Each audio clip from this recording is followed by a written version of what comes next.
who first heard the call. For everyone within the sound of my voice, from my cold, dead hand,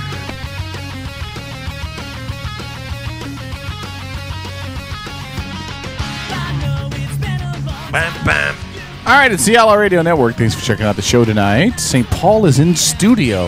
And I'm here with my illustrious co-host, whose name we are changing. Whose name are you changing? Yours. You're going to change my name. You're no longer K-Dog the Loose Cannon. After like 15 years of being You're K-Dog. no longer K-Dog. No, it was pointed out to me that name was erroneous, misleading, and inappropriate. Well, who said that? Well, it's not the point. The point No, is who that said that? Hold on. The point is that the person who said that has a point.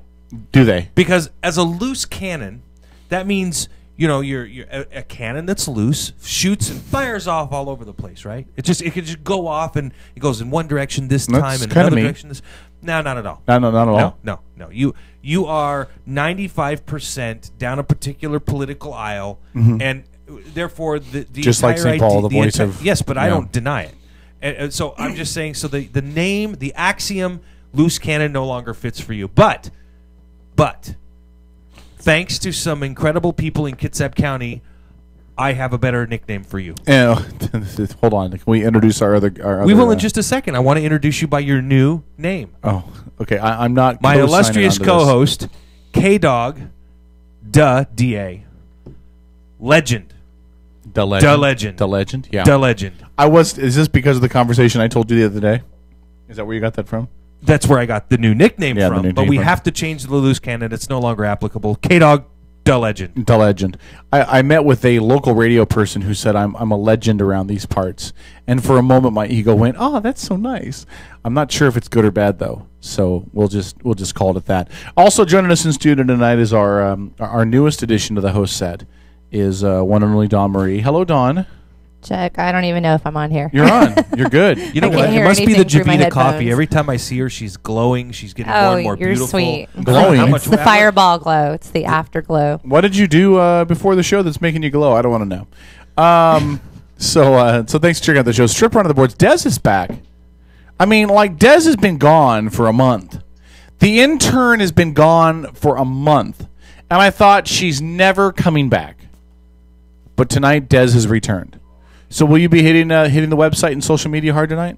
Will you be pounding it hard? Yeah, like a dirty girl? All right, thank you. All right, so much to go on. Bite your tongue. Much to go on tonight. There's a lot of stuff to talk about.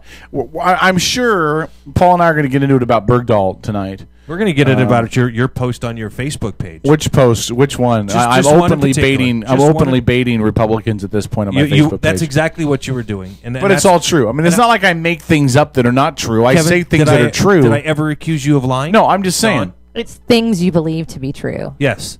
There are things that are absolutely No, there true. are things you believe to be true. Listen, I know which one you're referring to. That's right. Now, Dawn, I would like to know your opinion on this. I have a very strong feeling about how part of why this country has become so divided with regards to political issues. I feel very strongly because I feel I've taken a lot of time out to actively observe political discourse, more specifically between left-thinking individuals and right-thinking individuals. I'm not talking Democrats or Republicans or anything else. I am sitting on your right. Yes, right. You're on the right for a reason. But what I seem to have noticed, and both have their pros and cons. You tell me if you think I'm onto something here. I think that people on the left or left-leaning individuals tend to argue their points from more of an emotional standpoint. It may be on occasion less fact-based, but it is on a much more pulling at the heartstrings. It's a lot more emotional heart standpoint, right? Whereas people on the right say, "Hey, it doesn't really matter what I feel about this, but these are the facts, and here you go." Now, again, both have their good and bad points, because honestly, a lot of us conservatives probably need to be a little bit more bleeding heart about some things. Yes. But in general, people on the left, they need to understand that there really is data and facts about things. And see? Go ahead. Go ahead. So talk about data and facts, climate change denier. Go ahead. Listen, again, no. You can't call me that. Go ahead. No, go ahead. It's fine. Go ahead. But that. So what do you? How do you? Am I on to something here, Dawn? Am I way out?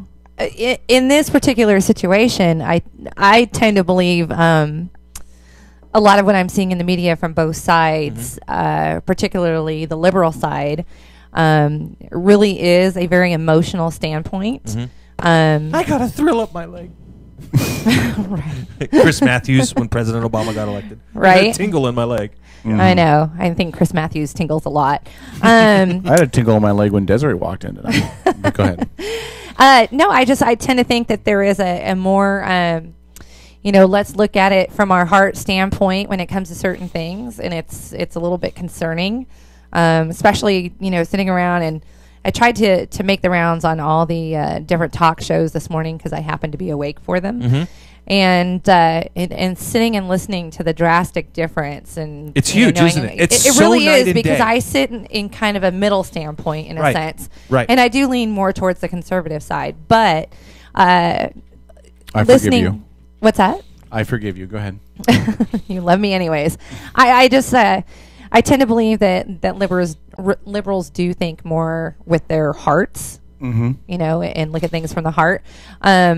Which is not always a bad thing. Can you give us an example of what you think that liberals lead with their hearts with? Can you just give me an example? Well, with the Bergdahl situation and everything that is coming up about it, the no man behind bullshit.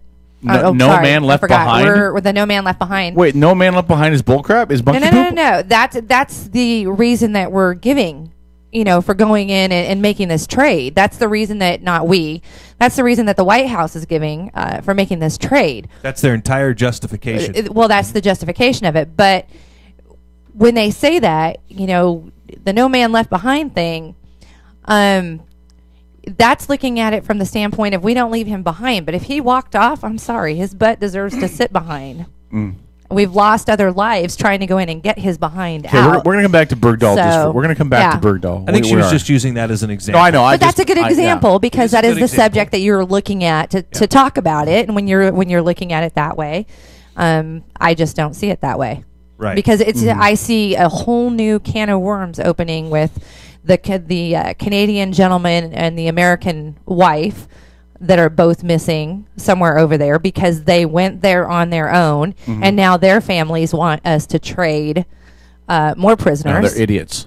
And if they chose to go there on their own, then they are idiots for going to a war zone. Like You're Bo an idiot. Bergdahl? No, Bo Bergdahl was a member of the military. He was deployed there. There's a difference. Volunteered. He walked and then away he volunteered to walk voluntarily. away. He voluntarily walked away from his post. Anyway, we had this conversation about Bergdahl last week. We're going to pick it up in a minute. Let me because a lot has happened since let me retort something though. This Go ahead. the left is a little more bleeding heart. You don't think it's true? Blah blah blah. Okay. Well, no, I'm not. Actually, I agree with that completely. But let's put it into perspective. Would you rather lead with your heart and do the right thing for people and the right thing for Americans based on the fact that you have a heart, or would you rather be, I don't know, gutless and puts the conservative agenda that allows companies like GM to continue to defraud the American people for the last 13 years? They don't report anything, they don't fix anything, and people die. I mean, the flip side of too much heart is no heart. You are there absolutely is no right about Government Motors, the same company that we bailed out, the same company that we decided we were going to put money back into the union pensions, but not the stockholders. So you're absolutely right about Government Motors. I don't think your heart is always right, though. Just like I don't think every time we think of something with our brain, I don't think it's automatically just right. But I don't think just because our heart says go in and take care of something that it's absolutely the right thing to do. No, but if you look at the history of conservatives and Republicans in this country, what do we see? We see that conservatives and Republicans allow business to run everything. So they would take away as many regulations from banks, Wall Street, businesses that they possibly could. Remember, back when the Republicans had their way on rules governing businesses, there were lakes that would never be able to be swam in again because of the amount of pollution that was put in there. That was all liberal stuff. The EPA was all a liberal thing. All these rules that come around that are called bleeding heart liberals are liberals and Democrats that find a cause that spits in the face of conservatives' desire to let business run amok. But that's, again, Kevin, see, that's why, and this is why we're going to get in and we're going to actually read your post and some of the stuff that went on, because See, you don't hear Don or I going out there and saying liberals are responsible for all these problems. That's not what you hear us saying, and that's why I wanted to bring this up and have this conversation. And you feel like I'm blaming Republicans? Is that what you're? Well, actually, Or you came right out That's and exactly what you blamed said. I did. Yeah. Republicans. So and that's why I thought this was a great conversation, because I felt that it truly showed, especially the reactions of some of the people on the thread, the true differences between ideologies and thinking patterns. Sure. That's all. And it's not that. Listen, it is very important in this country that we have both sides of the aisle. Listen, some of my best friends, you included, think so diametrically different than I do on so many things. We can still clearly we're still very good friends. I mean, and so I'm not your best friend. Opposites attract. Am I your, am I your best friend? Making your bromance. am I your best friend? I thought I was your best friend. Huh? Am I your best friend? I don't have any best Am friends. I your best friend? I quit. And here's why. Have you been to my new house yet? No. Not Have best you friend. have you told me how to get there? Have you given me the address? No. I know it's in the middle of frickin' nowhere. Hey, listen. I know that you walked in here 37 seconds before the show started I tonight, did. and we said, "Why are you so late?" Dude, I had no way to even coordinate how much time it would take to get there to get here from there. I'm still not good at judging the time to drive in from that Because you live in a different time zone. I know, You live in feels the like mountain time zone. It feels like listen, but hold on. I will say this. I do not let Democrats off of the things that they've messed up on. Democrats are responsible for a lot of things, including mismanagement of welfare, overspending on social programs. The abortion debate in this country, I think, is purely at the feet of Democrats who have screwed it up. So I'm not absolving anybody. Okay? Well, it's funny that you would bring up the abortion debate because you happened to mention abortion in your post. So I did. Yeah, we're I going did. to get to I that. did, yeah. But I want to lighten the mood. But that's coming from Holy cow, somebody with a Trojo's here as heart. well? Yeah. Mr. Brokeback heart. Mountain is here? Yep. What's up, Tro? We'll make room for you. Yeah, By the way, I at have the something break. to bring up about Tro after too. Do you? That would be a good to hear. Facebook thing. So listen, right. he posted this. He's a big Dallas Cowboys fan, and he posted this meme on his page. It said, Yeah. "Can you give us a movie title for this?" And it's the big star, and Kevin put Brokeback Mountain. I put White House Down. White House Down, yeah. Yeah. So listen, I just want to lighten the mood a little bit here before we go. Oh, to and our then first- earlier, Captain Trojo over here puts a thing on his page that says, "Oh, a new survey is done with 1,500 people, and the survey results are in, and Dallas is still America's most popular team." Yeah, for To those which I replied 1,500 with, people. Well, to which I replied back with, "Well, that's great. Everybody loves you. You're a loser. I mean, you're a loser. Your quarterback is a pansy. Your owner is a joke. Your coach sucks. Half your team is in prison." you government or should the actually Cowboys? love Some of the them. I was Cowboys. just gonna say, you bleeding hearts, Yeah. like the less fortunate. Yeah, I just. So All right. Don, you're going to enjoy this. A little bit of levity here before we go to Sweet. commercial break. I saw this and I thought it was awesome. I wanted to read it. The government today has announced that it is changing our national symbol from the bald eagle. We are changing it to the condom because it more accurately reflects the government's political stance. A condom allows for inflation. A condom halts production. A condom destroys the next generation, protects a bunch of pricks, and gives you a sense of security while you're actually being screwed. Damn, it just doesn't get any more accurate than that. Yeah. Tell me that's not funny. Should be the White House emblem. Yeah. See, hold on. Now, Oh, wait. again, see, Yeah, here's what that's- happens. Here's what happens now. Here's what both of you do. What, Here's what both was of you just do. reading You do this on your Facebook page all the time. What- I No, do no, what? no, no, no, no. Everything is wrong with damn Obama. But it isn't Obama. It isn't the White House. It's the morons in Congress. Assess blame where blame is due. It's not like both parties in Congress are going, well, we got all this stuff ready to pass. We just need the president's signature. And the president's looking at Congress going, I don't think so. That's not what's happening. Congress, as a matter isn't of fact, that is no. happening a lot. That is not what's happening because they can't get it through the House and through the Senate. The House passes bills. They know. Hold on. See, the House passes bills. They know the Senate will not pass. And the Senate passes bills. They know the House will not pass. It is not a White House issue. And the president passes bills by executive order. As By guaranteed, himself. as granted to him within the Constitution. Every single president's used it. Don't act like Obama is suddenly the Antichrist. He's doing something nobody ever did Now, I before. never said that. But I'm just saying he's doing Did what your other church say that, presidents. by the way, I heard somebody at your church say that Obama was the Antichrist. Who said that? I don't.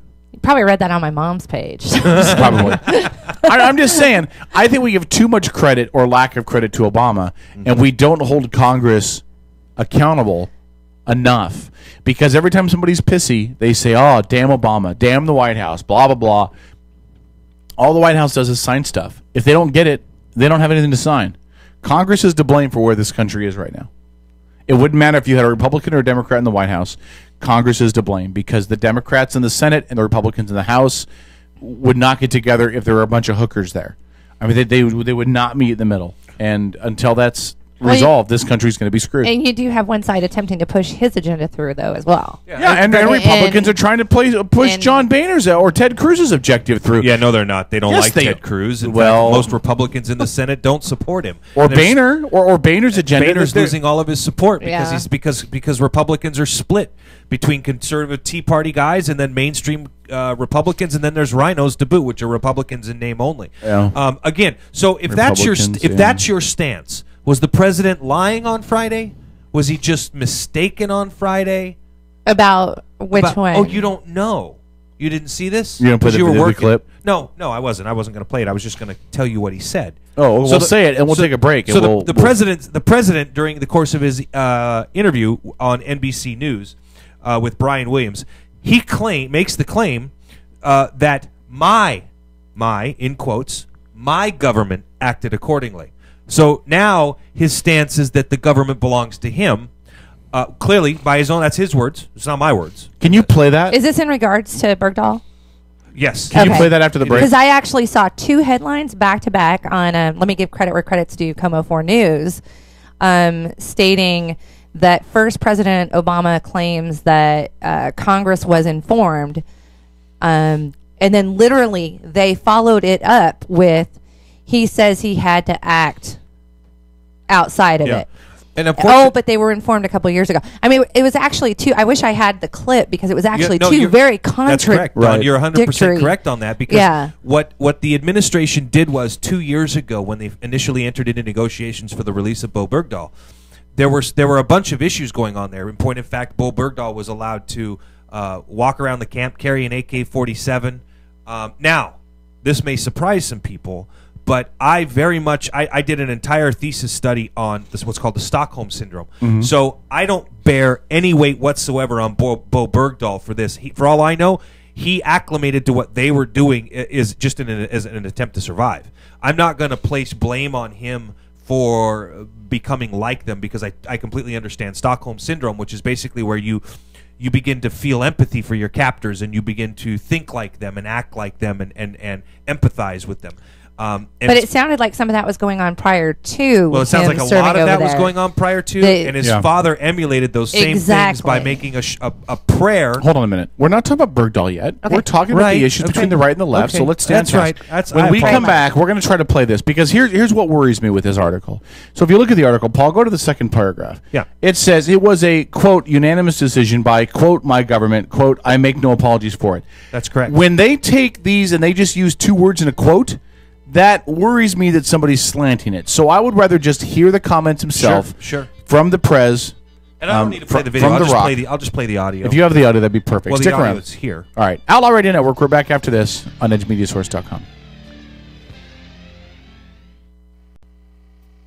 Bremerton Bar and Grill is your new neighborhood bar and grill. At Bremerton Bar and Grill, they're an American-style, family-friendly restaurant that offers spectacular outdoor dining, happy hours twice a day, 18 draft beers, award-winning menus, and fast, friendly service.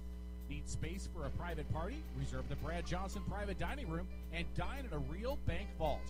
Bremerton Bar and Grill, 190 Pacific Avenue, right across the street from the ferry terminal in downtown Bremerton. Brothers Power Sports has been a locally owned family business in Bremerton since 1949.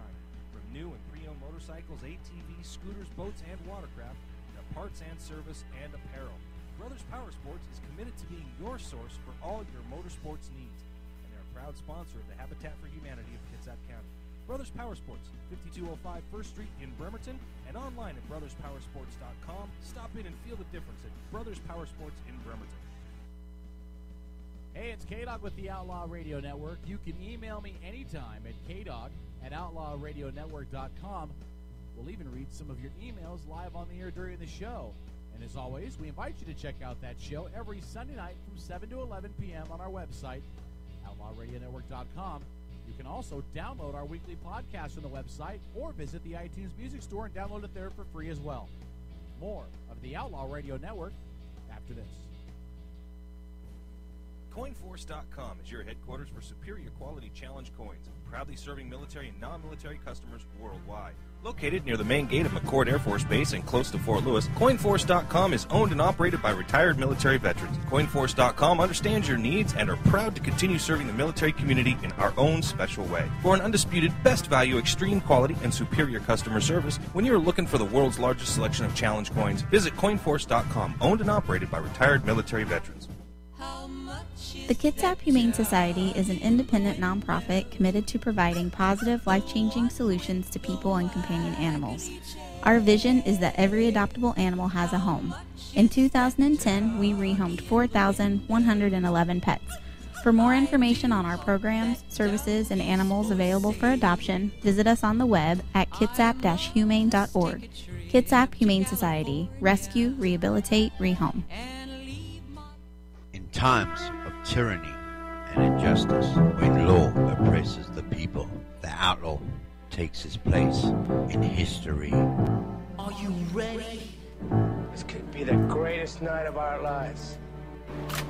You're listening to the Outlaw Radio Network. OutlawRadioNetwork.com. All right, it's the Outlaw Radio Network. It's 7:33. Thanks for checking out the show. St. Paul, the voice of reason, K-Dog, the loose cannon, The legend. Don Marie in studio. We're also joined way earlier tonight than normal, as our good friend Trojo's in studio. Tro, what's up, buddy? What's up, fellas? And Don, how Are you both doing? cameras going tonight? Okay, well, just the green light on that other one's on. I wasn't sure. It's all right. See that- You know, I see don't that like being giant in front of laptop cameras right there? unless I'm. Hold on. If I move the laptop, will you use the other camera? Probably not, huh? No, I could, but where are you going to move it? In front of you? I don't know. I'll try. I'll go back to this piece of crap slow as molasses one that's built into the It's desk. quite all right. It's okay. It's okay. You know, we don't like to be on camera unless we get we it's a mugshot anyway. So it's okay. Yeah. It's all right. Well, I'm glad you said it, Trojo. I didn't have to. All right. So do we have the line to Paul's audio ready to go? Yeah, I don't know if he can play audio off this computer or not. Let's try. If not, send it to Strip and he can just play the audio on his computer. He doesn't have to render the video out. No problem. Oh, we're not hearing anything. All right. Will you just send the link to that page? And then, Caleb, we don't need the video. Just play the audio portion out of it on your system over there. Because you want to hear the president. Well, yeah, because listen, and again, it's. I'm not saying you're wrong. I'm just saying that when these sites take two words and put them into quotations, and then two more words and put them into quotations, and then twist it to make, you know what I mean? I'd rather. What was the whole frickin' quote? What did he say? Verbatim, line for line. What was the quote? That's what I want to hear. I'm not seeing Caleb show up here on the. Hold on. You want me to just post it in our room? Just search for him. There's a little search box in there somewhere. You're right there at the bottom. Right. There you go. One day, Paul will have Facebook down. Organized And at confusion. that point, MySpace will be back. So is MySpace even still up? Oh yeah, in fact Yeah, they've it's here, revamped Ron. it. It's actually pretty cool. I have a MySpace profile from way back when, and they ported all my pictures back over. I thought I'd lost them forever. Oh, wow. Oh, did I don't- they? So, I don't yeah. think I've Because ever I had had some of my pictures I face. wanted that were absolutely The ones of you in the gone. lingerie, I've seen those. I They're know, hot. right? Those They're are hot. hot. Those are hot. Yeah. Mhm. We've all Yeah, but seen yeah, those. MySpace No, is there's back some up. very important pictures in there I'd like to get a hold of. I have some blackmailing to do. That from our night in Tulsa, Oklahoma. I wish. All right, do you have it ready? All right, so this is the quote It's from just Obama. Yeah, it's now, just it's like 45 seconds. let me is all say it the is. thing that up front just makes me annoyed is that he has the grave markers from Right. the National Cemetery behind him. Actually, I in think this- that's Normandy. Oh, is that Normandy behind believe- him? I believe Still, so. grave markers behind him is never a good background. By the No. way, can I just say this? Did you Yes. hear what this guy and listen? I have supported the president on things. I've railed on him on things. There are some things with regards to decorum that you just like bowing to the Saudi prince. You know, there are things that you don't do when you're the This is president about the of the United gum? States. The guy sat there during the 70th commencement or the 70th anniversary ceremony of the Allied invasion on Normandy, D-Day, chewing gum with his arms crossed, kicked back just like this. Yeah, it's Hey. not good. Well, Oh man, he was just relaxed. It's but all hold on. good. But Well, you're going to excuse this, aren't you? no, I'm not going to excuse that. But there also was a picture of Obama and some other foreign leader. I don't know who it was helping Putin. No, helping it. And I thought it might have been the Queen, but I was the Queen at this thing. Anyway, I don't think so. Helping who I think is the Queen, a very old woman, down the stairs. And about four, and so there's like three guys. Obama's one of them helping her down the stairs, and 6 feet away is Putin with his arms crossed, just looking forward like he doesn't care. You can take anything out of these situations. Obama shouldn't have had gum. I just think that anybody who's a leader is completely detached from reality at this point. Well, again, I think Obama's detached from reality as far as Putin, as far as Reagan was. As I said last week, when you're living in an ivory tower, it's easy to be detached from society. Oh yeah, and clearly the president is living in an ivory tower. Yep. I think to me this clip shows it. It's an example of the attitude, the pervasive attitude that he's now kind of taken on, if you will. Well, let's see what he says. This is Obama from Normandy about the decision in regards to release to Bergdahl. On the subject of Bo Bergdahl, there is real confusion, and we're hoping you can clear up this one point that arose last night and today. What was the reason for not informing the 8 members of Congress who would customarily be informed by this? Brian, I have to tell you the same thing that I've been saying for the last several days, which is we have a rule, a principle, that when somebody wears our country's uniform and they're in a war theater and they're captured, we're going to do everything we can to bring them home. And we saw an opportunity and we took it. And I make no apologies for it. It was a unanimous decision among my principals in my government. Okay. So he's not talking about essentially ownership of the entire government. I think he's talking about his governing as and what he opposed probably to meant the to say government. was my administration, Yeah. not my government. This is, again, the hypocrisy, the democracy. We focus on the one thing out of this whole statement that can be twisted against him, which is he said my government. Notice how the clip ends right after he says it, so you get nothing right else there, after so you that. got nothing else. Yeah, I caught Instead that. of focusing on the key argument here, and here's the key argument. As commander-in-chief, and let's have this discussion, as commander-in-chief, was Obama within his limits, within his responsibilities to do what needed to be done to get a service member home who'd been held by whomever, enemy forces, for 5 years. Now, I'm not, again, arguing the trade itself, and we'll have that discussion, although I think Paul and I both agreed the trade is really flawed, to put it lightly. But the question is, up front, as commander-in-chief, is that within his purview? Well, if legally, he's in charge of the military, how he handled this was legally wrong. He broke the law in what he did, and that's overwhelmingly, abundantly, like so abundantly, you can't even argue it.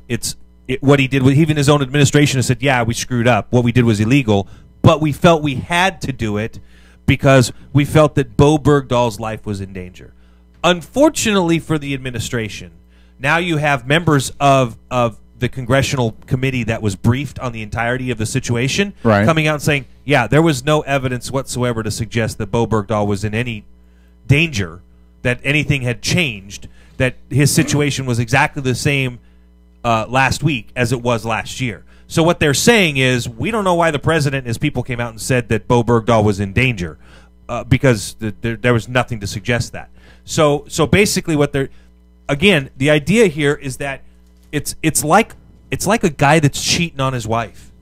You lie to cover, and you lie some more to cover, and before you know it, you're lying about the lies, and you're still lying about the lies, and then once it's all said and done, you can't remember what you told the truth about and what you lied about, and that's how you get caught. This is a situation where we have so much spin coming out, and listen, let's not mix words here. Everybody who follows politics knows exactly why Bo Bergdahl, the deal was cut to release him last week. Everybody. If you can sit there and say, I don't think that's why he did it, it's naive. It's so naive. The president has had some of the worst few weeks of his presidency with what's going on with the scandals that are literally rocking his administration. You've got veterans dying waiting for health care. You've got the accusations made that the prisoners in Guantanamo Bay get better health care than the veterans do. You've got there's so much going on that what did the president need?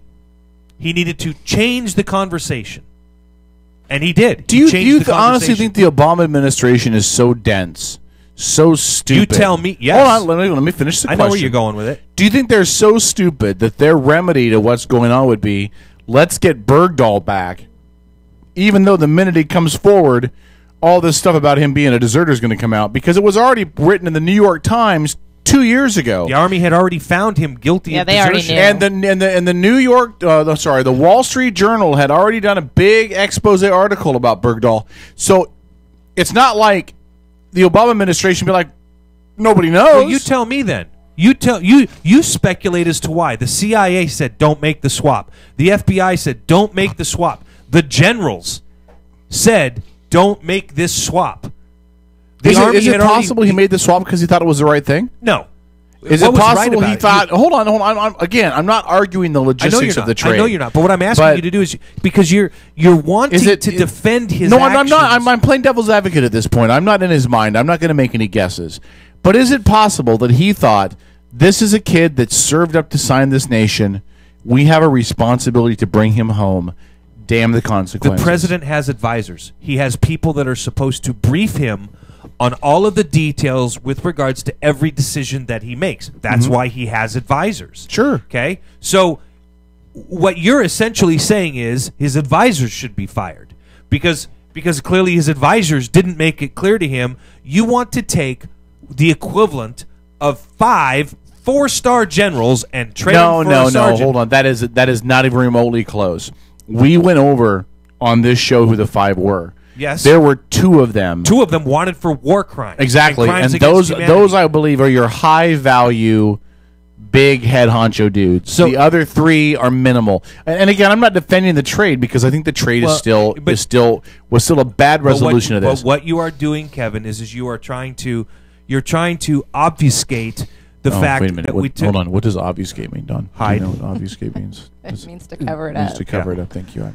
Don't speak his language. Can I insert something Please, here because yes, I please actually do. saw something this morning that actually I would have to think kind of ties into this. You know, I think the administration is really suffering. There's some huge things going on. A lot of things, as Paul mentioned, that isn't looking good for the administration at this point in time. We're coming up on a time where people are getting ready to select nominees for the different parties.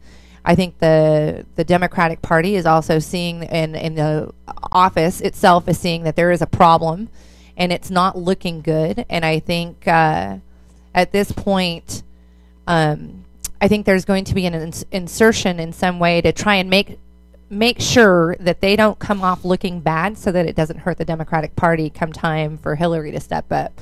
Which then they tied it into her as well this morning, saying the best day of her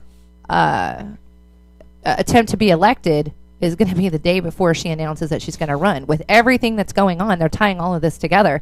And I think it's definitely to make sure that he leaves being able to say, I and my people, we freed this guy, we've done this, you know, and take everything away from everything else, take all the eyes off the problems that are happening, so that this way people look highly upon what he has done. Therefore, in an attempt to get Hillary into office, there was definitely some tying of that in some of the suggestions this morning, and that wasn't just coming from Republicans, but to get their eyes off things that are going on. Well, it's spin at the ultimate level. There was a in the Wall Street Journal, and I was looking forward to see here if I had posted it. I thought I did. That really did a good job of demonstrating, you know, hey, look, the spin machine has gotten out of control for the administration. And when they say the spin machine has gotten out of control, they're meaning it to say, again, like I had pointed out, it's like the lies on top of the lies on top of the lies, and now you can't remember what you're lying about. Remember, Obama has a playbook that he uses for scandals. Because no joke, every single scandal that arises, he handles it exactly the same way. Right, yeah. And every time, it's always, wow, I didn't know that till I saw it on CNN. You know, baloney. First of all, the American people are not that stupid. We're not that naive. Now, some are. Has he said anything about Bergdahl specifically?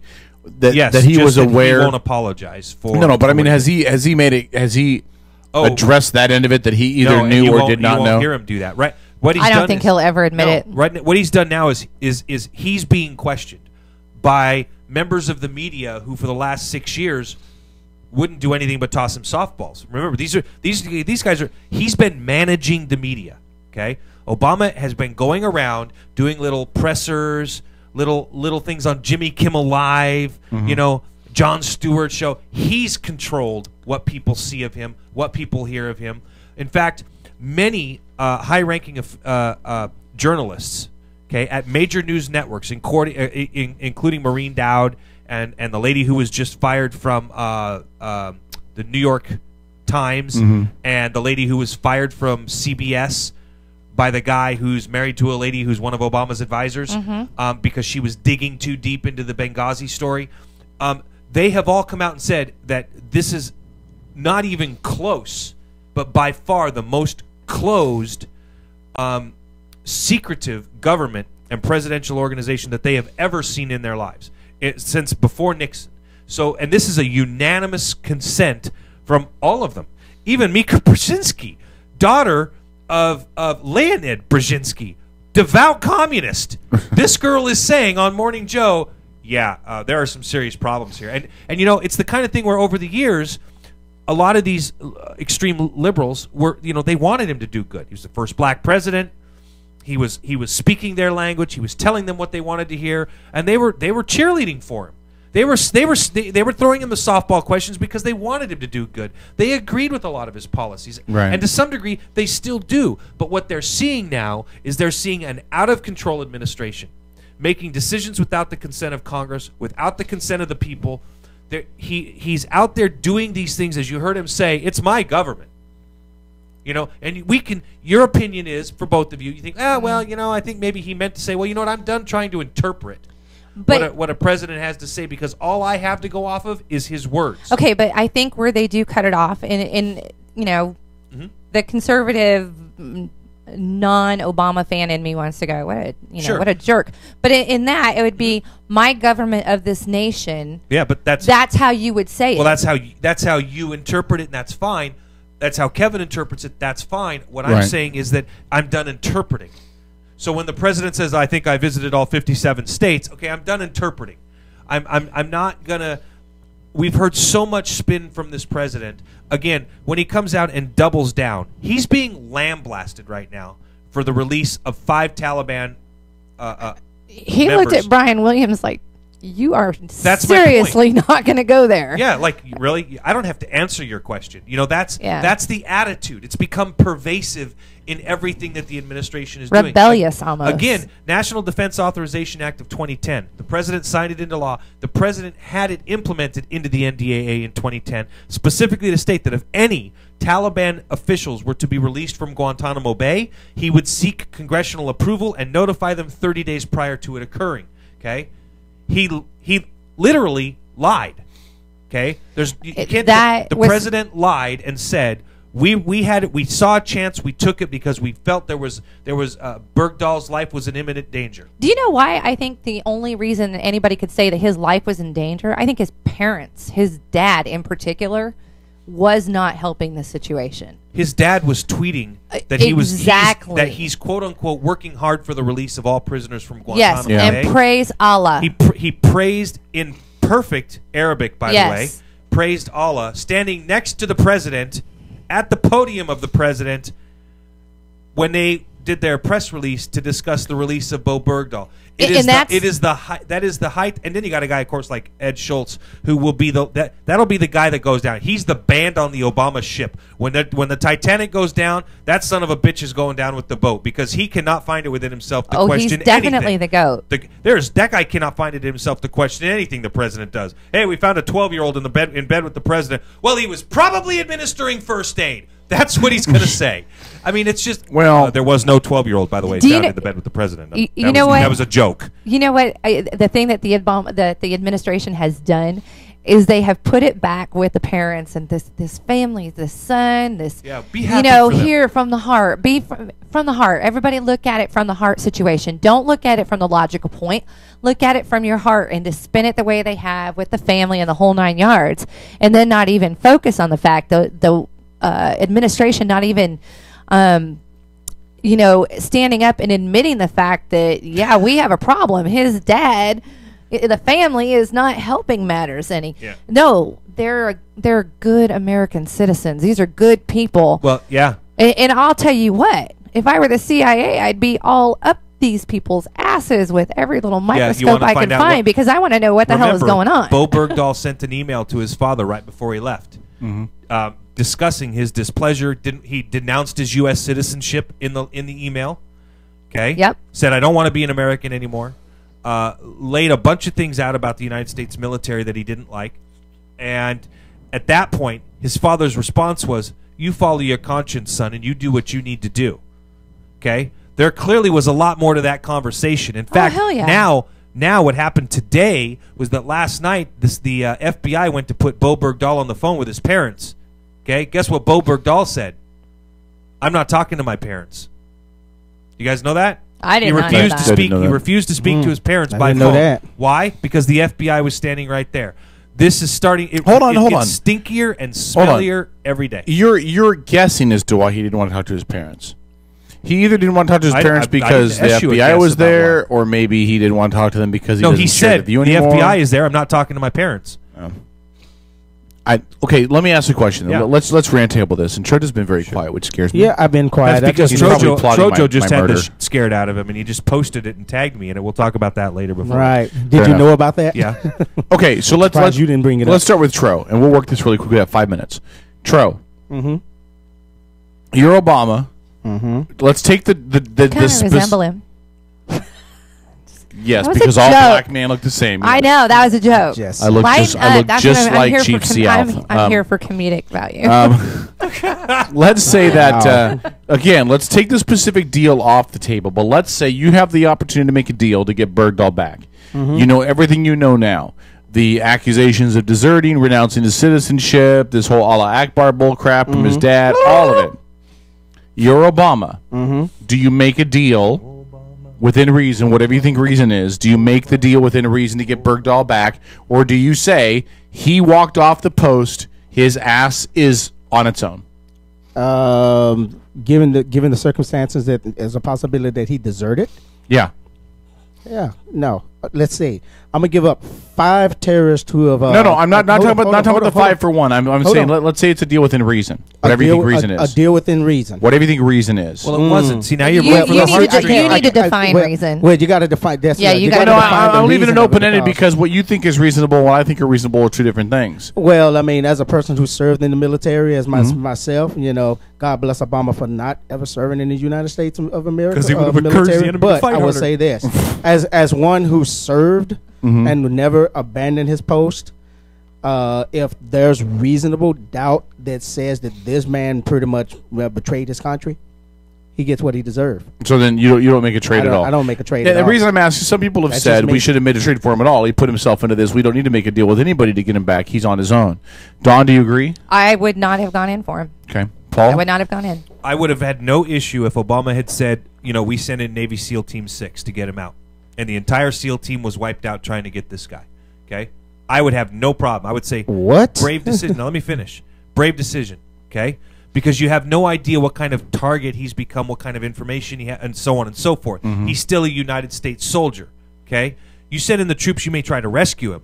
You do not trade enemy combatants and enemy leadership. Correct. For him. Okay, yeah. Why? Because now you're faced with the very situation that the reason President Reagan started the foreign policy of saying we will not negotiate with terrorists for, because all you do is encourage them to continue the same behavior, which now they've put out and issued this new fatwa. Hey, go out and kidnap American soldiers. Why? Because we liked the results from the last one. Okay, and literally, that's what they said. So if that's what they're saying, and they're doing exactly what, it's like a bad dream. Yeah. You knew what was going to happen. Right. You knew what the consequences were going to be, but you did it anyway. Right? Well, it's like drinking and driving. Yeah, no, this is one time that I just, I don't, obviously, people know that I don't get too into the politics, but this is one time that I think it was a bad decision, a very bad decision, and I think I hope and pray it does not come back to haunt Right. the United States, because Right. the guys who was released have already stated that They're coming back. We're Yep. coming. We're Yep. coming. Now we're going to go right back to terrorizing. You know, again, if someone decides they want to walk out, And how do you, let me put it in terms of those of us who don't follow politics, but they understand this. If you decide you wanted to walk out of a relationship and leave your kids behind, don't come back later on thinking that you're going to come back and get the kids, because guess what? The kids are with me and they're staying with me. Yeah. You left. You didn't want any part of it. Don't think I'm about to come rescue your ass now. Sorry. Let me give you a great example. Yeah, I wouldn't. want to let me respond to just this line too Add in a in minute. real quick. Yep. I wouldn't have even attempted a rescue. And that's fair You too. walked I get away. that too. You I get walked that too. away. But if your excuse is we never leave a soldier behind, you try the rescue first. Now here's a great example. You never leave a soldier behind. When Right. you desert, you're not a Right, soldier you at don't- that you don't- point. Right. I don't you disagree with hold that argument at all.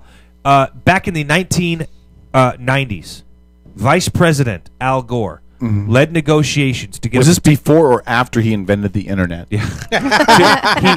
he led talks between the Palestinians and the Israelis to have a particular prisoner, one of a couple of prisoners, freed. Okay? That prisoner, his name was Muhammad Atta, When the 9/11. the leader of the 9/11 attacks. Yep. Okay? My only point here is that as bad as Osama bin Laden was, imagine how much worse he would have been spending 12 years in an American prison at Guantanamo Bay, and then you released him. Okay? You're talking about a guy who's already responsible for the deaths of thousands of civilians and wanted for war crimes. Don't think he's going to be in a good mood. No. Well, let me say two things to this. The first thing is that I don't believe that these 5 guys they released are just flat released. Meaning, I've watched too many episodes of 24, but I can't help but believe that somewhere on their person's a GPS chip. And I can't help but believe that somebody would be taking that out. I mean, if they know where it is. They're going to be well aware of it. They're going to be scanned. I don't know. I'm just telling you that there's going to be a lot of wanting.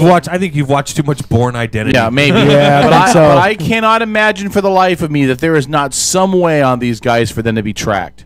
And maybe now. I'm glad you're willing to risk you and your family's life on that. Well, hold on. I'm just saying if they're all able to be tracked, then this may be literally the smartest thing the Obama administration ever did. It's like tagging a shark. We're going to follow the sons of bitches right on back to the We're hive. gonna follow them all the way back to the head mosque, whatever thing. Yeah. The second thing is this: when it comes to Bergdahl, and I understand you guys, I don't fault you for believing the way you believe. I will say this though: I think no matter what, you get his ass home. I don't advocate the 5-for-1 deal. I think that's a really bad trade. But I think you get his ass home because when you send him overseas in uniform, you made a promise to him, everybody who served with him, his parents, his family in this nation, that you would do everything you could to get the soldiers back. Now, as we talked about last week, Paul. He took an oath. Right. Hold on. It's very possible he had a mental break. We don't know. It's possible the effects of combat. Big B just flew in the window. Okay, Big B. Oh, wait, that's a drone. Anyway, it's very possible that he had a mental break. Sorry. Where's the fan? Don't shake your head at me. Where's the fan? It's very possible he had a mental break, and that's what caused the problem. We know that people have effects in combat that cause them to act irrationally. Anything less than getting him back into evaluation, into some mental evaluation, checking for PTSD and the effects of combat, is a disservice to every man and woman who's ever worn the uniform. So if he's found guilty, then you put him before a firing squad. And how's that going to look on the spin machine? I don't care how it looks. If it turns out Taliban leaders just so we could get this guy back and shoot him ourselves. And then we punished him for what he did. But we punished him fairly and correctly after all the mental evals, after everything. That's what you do. We'll talk about this some more after the break. Top of the hour news is next. We're going to go bee hunting in a minute because there's a big old bee in the studio. The pool is open on who he stinks. I think he's going for Paul. I eat a lot of garlic. All right. Stick around. More of the Outlaw Radio Network. We're back after this. Where's the bee? Where'd the bee go? There he is. Let's get him.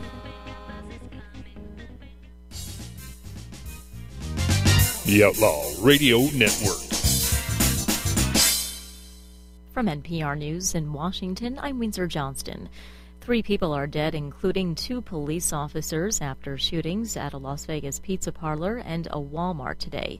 Las Vegas Metro Police Sheriff Doug Gillespie. It's a tragic day.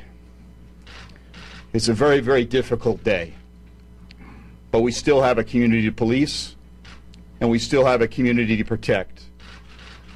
We will be out there doing it with our heads held high, but an emptiness in our hearts. Police say a man and a woman walked into the restaurant and shot the officers who were having lunch. They then killed a civilian at a nearby Walmart. Police say the female suspect shot and killed the male suspect, then killed herself. Authorities in Pakistan say a siege at the airport in the city of Karachi is over. They say in all, 23 people are dead, including 10 militants. NPR's Philip Reeves says the militants stormed the airport late at night. The battle at Pakistan's busiest airport in its largest city went on for about 5 hours. Finally, after daybreak, officials announced that all the gunmen were dead. The seemingly well-organized team of militants arrived before midnight, penetrated the airport security perimeter, and began hurling grenades and firing machine guns. Most of their victims were from the airport security force. Frightened passengers inside at least one plane, stranded on the ground, reported hearing loud explosions and intense gunfire as Pakistani forces tried to flush out the attackers. Militant attacks happen regularly in Pakistan, but this is the biggest assault against a high-profile target in many months. It's already ignited a debate about how such an important installation could prove so vulnerable. Philip Reeves, NPR News, Islamabad. President Obama is facing re-energized opposition from Republicans and increased questioning from fellow Democrats over the swap of 5 Taliban detainees for the last American POW in Afghanistan.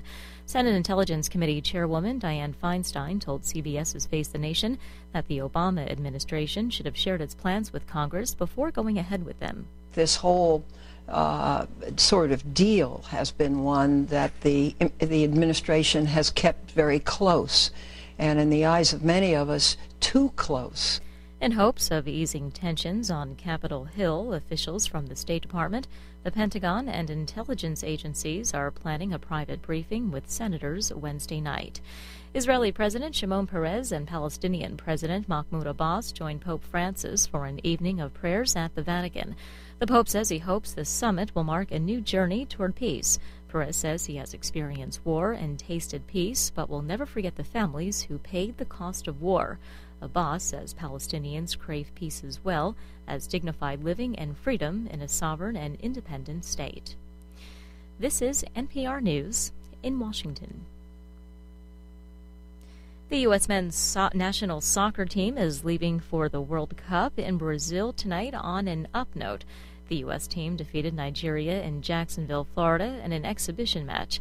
Patrick Dunges from member station WJCT in Jacksonville reports.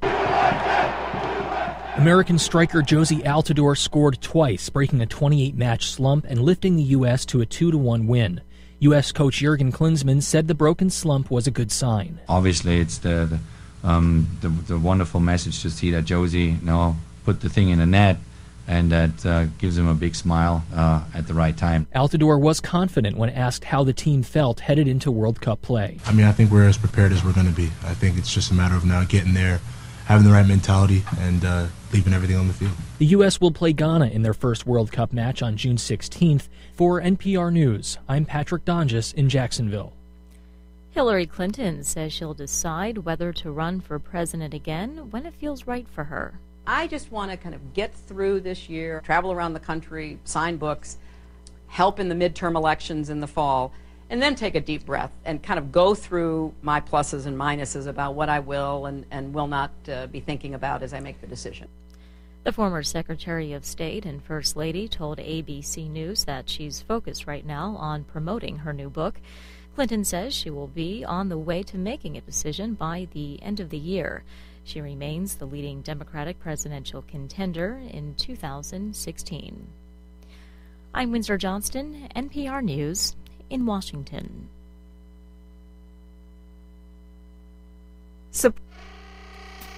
Bremerton Bar and Grill is your new neighborhood bar and grill. At Bremerton Bar and Grill, they're an American-style, family-friendly restaurant that offers spectacular outdoor dining, happy hours twice a day, 18 draft beers, award-winning menus, and fast, friendly service. Need space for a private party? Reserve the Brad Johnson Private Dining Room and dine in a real bank vault.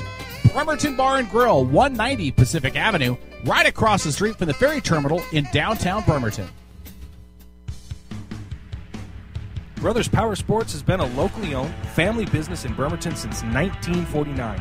From new and pre-owned motorcycles, ATVs, scooters, boats, and watercraft, to parts and service and apparel.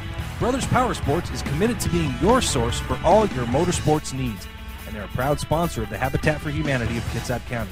Brothers Power Sports, 5205 1st Street in Bremerton, and online at brotherspowersports.com. Stop in and feel the difference at Brothers Power Sports in Bremerton.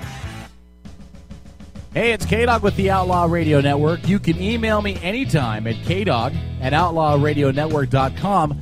We'll even read some of your emails live on the air during the show. And as always, we invite you to check out that show every Sunday night from 7 to 11 p.m. on our website, outlawradionetwork.com.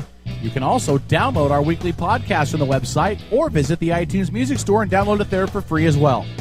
More of the Outlaw Radio Network after this.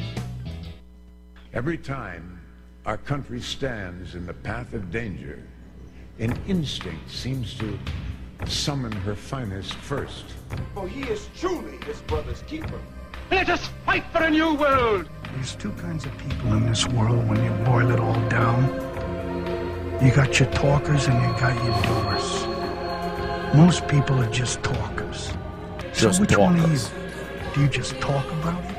Or do you stand up and do something about it? It's always the patriots who first hear the call. For everyone within the sound of my voice, from my cold, dead hand. You're listening to the Outlaw Radio Network. OutlawRadioNetwork.com. All right, it's the Outlaw Radio Network. Thanks for checking out the show. Before we get into our next topic, I do want to say two things really quick. One, I hate the NBA. Me Absolutely too. hate it. LeBron James can die in a fire, as far as I care. Hey, did you see the other night? Was it last week when he collapsed and wouldn't go back in and play because 'cause he there had was no cramps. AC in the? Because he had cramps. Well, first of all, listen. With all due respect to your hating the NBA, I think the greatest athletes in the world are probably, as far as cardiovascular wise, NBA and soccer players. And NFL. No, I to think be able I to think play for definitely- 3 hours in that gear, I would think that they've got. No, to you're flipping out. I'm over here playing with my meat. And what about hockey? Hockey. You know, if Canadians excel at it, it's not a sport. I would not have a problem saying hockey if I played it enough to be able to. Does that make sense? I mean, I don't have a basis for comparison. You got just as much endurance that you got to. Oh, by the way, I got to tell you guys the bad news. You're going to the Sounders. I'm going to a Sounders game on the 13th, which is a Sunday. This was not my doing. Mikey Malone bought it for me as a birthday present. I bet 13th you're of going to have July. a good time. It's the Timbers game, if I'm not mistaken. It is the Timbers and let game, me so- tell you, be prepared because it So will be here's- ugly and nasty. Here's the deal. He has told me that he is paying for my tickets and he's paying for my drinks. Because he figures he needs to get you drunk to get some. It's What? a 4-hour like drunk fest excursion. He said there's a lot of singing and hoopla. It's soccer. I cannot imagine for the life of me that I'm even going to enjoy this. I believe I will be bored to tears. God bless you, Mikey Malone. I will be bored to tears, but you guys will do a show that night. You'll have to be in studio July 13th. Work it out. I will call often from my boredom at the soccer match. In varying states of drunkenness, I'm sure. We won't be able to hear you. We have a problem. I may have to do that show from home so I can watch the game. No. You know what at we'll the do? same time. We'll put it on in here. We should put it on in here. And I just cannot imagine I'm going to enjoy it. That's You all know I what, have to say. Kevin? You're not going into this with an open enough mind. You're going to have a Typical great time. Democrat. There is a There is definitely a pre-funk. Think Correct. from the heart with There's this two one. reasons why, Think though. from the heart with this one. There is definitely a pre-funk. There is a celebration that takes place to celebrate the team, which is absolutely. It is a really phenomenal. Do they have a song? experience. They have all kinds of songs. Ole, ole. There's all kinds of songs. Can I bring a vuvuzela to this thing? I'd have so much fun if I could. Man, I hate people that bring those things. But listen, I'm not going to like it for two things. One, soccer is the stupidest thing in the world. It really is. Two, I don't know enough about soccer to understand it. I know that there's You red have a cards goal, and yellow and you try cards. to put the ball in it. It's like and you sex. can't touch the ball with your hands. I still think the field's too big. No, I just think it's too big. you've I just got think a it's- lot of rolling. of A the lot of ball that you rolling. have to do with your feet. So Yeah. passing of the ball, you need to have some space Mhm. to create angles. Soccer is about ball. angles. Angles, yeah. And Mhm. stuff. You know what Third we need to angle? do over the next couple weeks before you go to your game? You and Paul and I and Troj, we should all go sit and bring Caleb with us and Missy Prissy. And, well, she can't go sit in a bar, but we should really go sit and watch some of the World Cup games together. I love World Cup. Because I'm Did you hear telling what the you, I American am coach on said? my seat. Oh yeah, I've heard everything. Dude, I'm I like, have really? been on the edge of my seat. I agree with him. I hate to tell you. It doesn't matter. You don't tell your team that. No. Hey, they're not stupid. They're well aware of it. I'm they're saying sorry. it themselves. What did I miss? Well, the U.S. World Cup team is in probably, in my opinion, the toughest. They got the toughest draw. They have a tough bracket. I've heard that. We should watch it, and I can Sure. sit and explain some of the things Yeah. about This soccer is called to you. 'Cause- kicking the ball, and this is called heading the ball. And then I'll take And you out on a soccer field and show you what it feels like to try and chest a ball down. This is called a and- tie. How are the Sounders going to do this year? We're number one. Yeah, no, right but now, I'm- we are number one in They're the gonna win it all? MLS. But they've never won the title, have they? The MLS title? We Or can have do they? it. Have they No, ever we won have it? not. No, we won a CONCACAF. Second year. So they're kind of like the Denver Um, Broncos of soccer. They do really good in the regular season. They're and 3 years peter old, out, though. right? Find a team They're in the older than MLS. 3 years, or like 5 years old. Okay, But they've been 5 called years the, old. the But best soccer they're right. They're in 5 the country, right? I mean, they're Well, they've got the best fans They by far. are. They are right now considered to be the best team. I think there's some cool things coming up for the Sounders. And God bless Jim Yeah. Carrey is an awesome owner, by the way. Right? He is an awesome owner. He's part of the owner of the Sounders? Yeah. He's part He's of the the majority. ownership. Cleveland. Why isn't he in charge of a franchise in Cleveland? No, he Because is a it's Cleveland. huge fan of Seattle. Yeah. He spends a lot of time up here. He's got friends that are up here. Ryan, that used to. Do you ever watch the show? Whose Line Is It Anyways? That he used to be on. Yep. Ryan, the tall, skinny guy. Yeah, so he lives up here. Yep. And the Canadian guy lives up here somewhere. But they're always, all of them are back and forth. Yeah, in fact, I did a concrete job at Yeah. the Sounders practice facility. I poured Over there did at a lot- Starfire. Yeah, I did a lot of Yeah, work I there. spent a lot of time for there. a couple of days. All right. But anyway, you're Hold gonna on, have a great two- time. Two other sports things to bring up really quick. Okay, two other sports. And again, I will call repeatedly during that show in varying degrees of drunkenness. I am so Aren't we excited for supposed this. to have an actual soccer game between everybody here? We Yeah, are. we haven't set it up yet. We're working on it. And we were Yeah. going to invite you to play, but you're moving somewhere, you freaking freak. Not for another month. The second thing to talk about is I am amazed and astounded by your Seattle Mariners. They are 4 games over 500. They are playing phenomenal ball. They have the 4th best record in the American League since Yeah, right April now they're a 28th. playoff team. Well, no, right now they're not. Yes, they are. They're a wild card playoff team. Oh, I guess they are. They're the second wild card if it ended right now in the Thank American you. League. That's So what I said. anyway, Again, facts are a stubborn thing. Props to the Mariners. The third thing, I don't know if you heard this or not. Did you hear who the cover athlete will be for Madden, the next Madden game? Richard Sherman.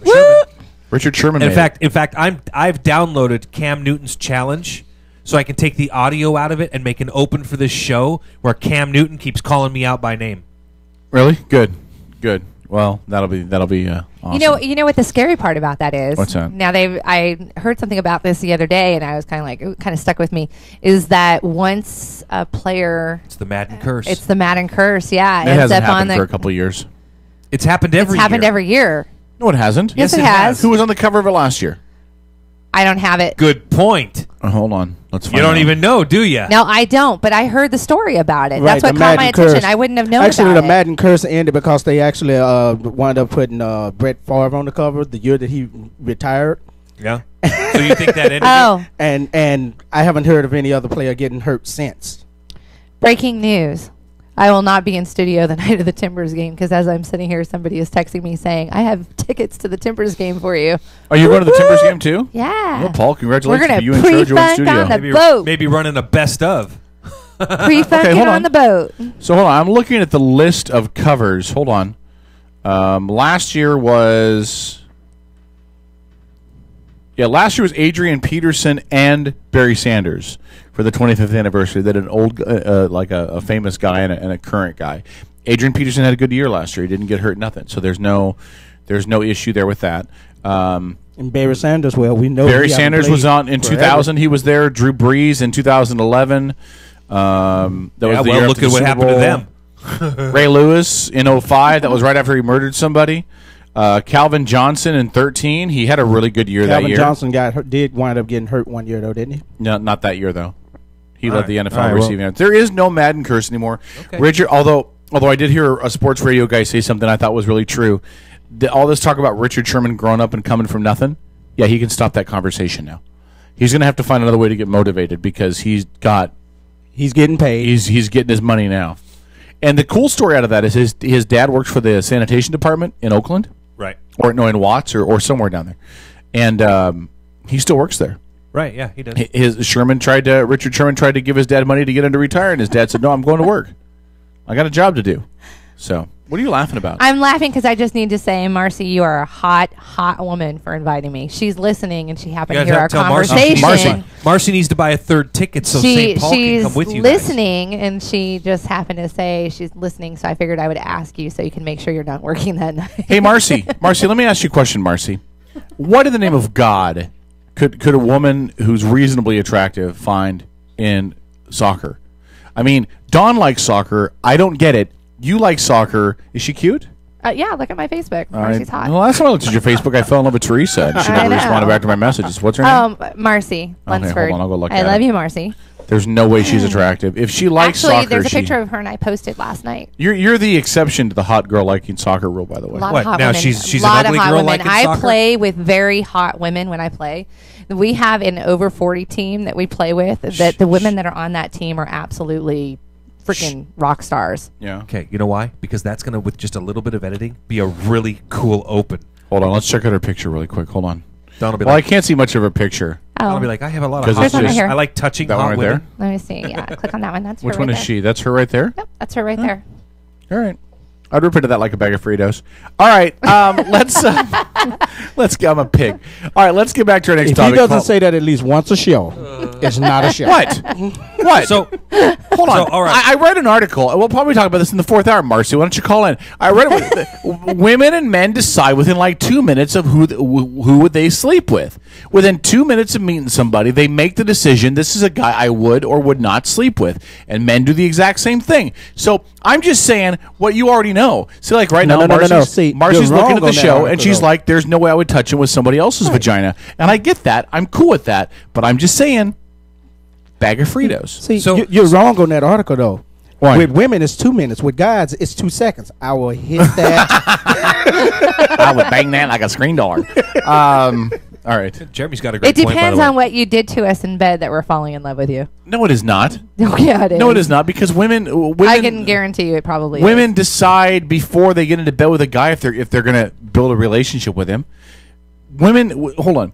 Women will put up my with a wife guy did. that sucks in bed if he meets her other criteria. Listen, you got to Women will be test like, drive the car before you buy it. No, I'm not disagreeing with that. But women will say, he sucks in bed, but he's really good. He's good to the kids. He makes good money. He's got a nice car. I can deal with the lackluster sex life because most women just don't care about sex anyway. Did you Yeah, just all watch, they do like, is go Mel out and buy a lot of Gibson's What Women vibrators. Want or something No, I'm like just that? telling you, most women don't care about sex. A lot of vibrators. Most women have sex to shut the guy up. That's it. That is not true. And it's evident in the. That in is the- not true. It is evident in the effort the women put into it. That is maybe not the true. women you're with. which is next to none. Now, okay, now wait, No, back the truck up. With me, there's a lot of crying, and will you please get back off me? the truck up. I have a lot more estrogen than you, so let's go with this. You have what? A lot more estrogen than you. That is true. You do, as evidence from our voices. That's right. Pretty wow. So, awkward. By the way, with that being said, Marcy, if you close your eyes and listen to my voice, I'm very hot. Okay, go ahead. with that being said, Picture this. women Hey, you want a visual? will put into sex what men put into a relationship. Well, then you're screwed. No, we're not. Because most men do not take the time That's to what do I the said. things that landed us in the first place. Well, wait a minute. Now- Wait a minute. What? Hold on. So it is up to the man to put X, Y, and Z into the relationship for you to put X, Y, and Z into the bedroom? Do you understand how flawed that is? No.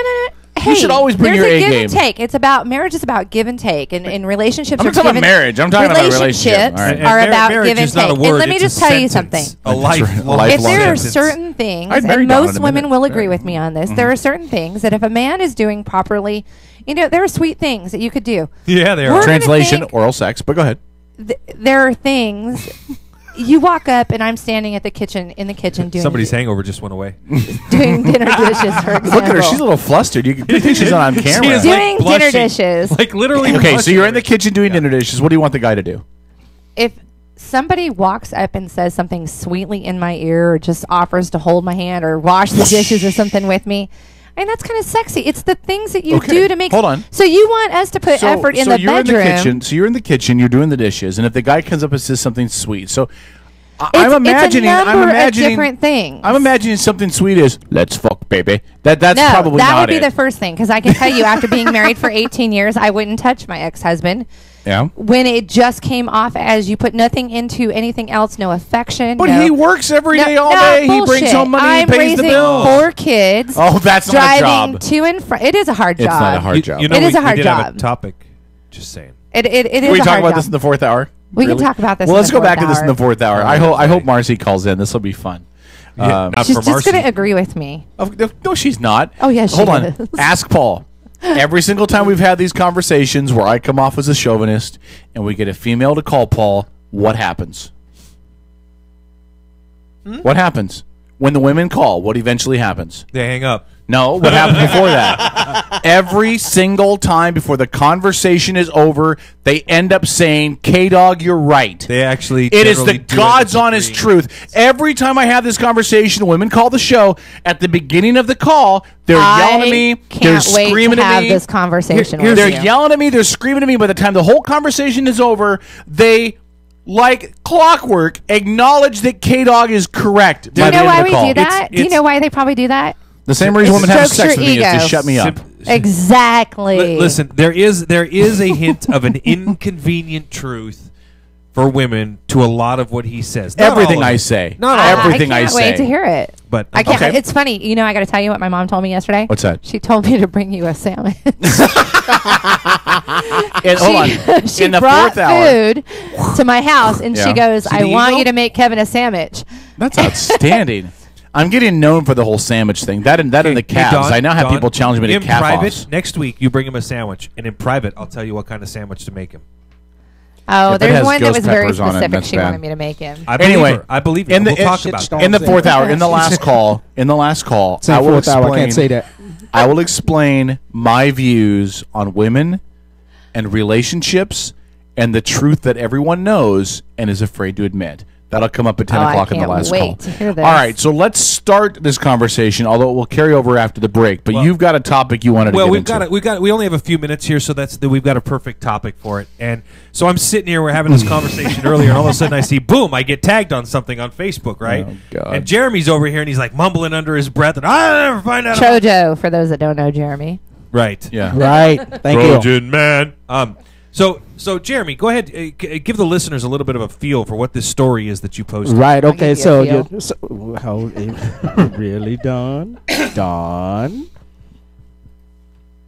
Of course, you tagged me as I started to eat something, and not on camera, so I'm able to eat. Well, Choking on your meat. He posted, Chewing "Are on you my effing meat." kidding me?" Right, and then he says, "This thing just discovered 2 weeks ago. How the hell did they miss this thing?" And then he puts, "St. Paul, I blame you." Okay. Which of course I find hilarious. Right. Okay. Considering I'm not an astronomer. Right. Okay. First and foremost, for those who don't know, a big asteroid just pretty much passed pretty close to the Earth. Now, kind of close in astrological terms. I think they said it was maybe like 100,000 miles. Not even that far. It was pretty close to the moon. Yeah. Which, in terms of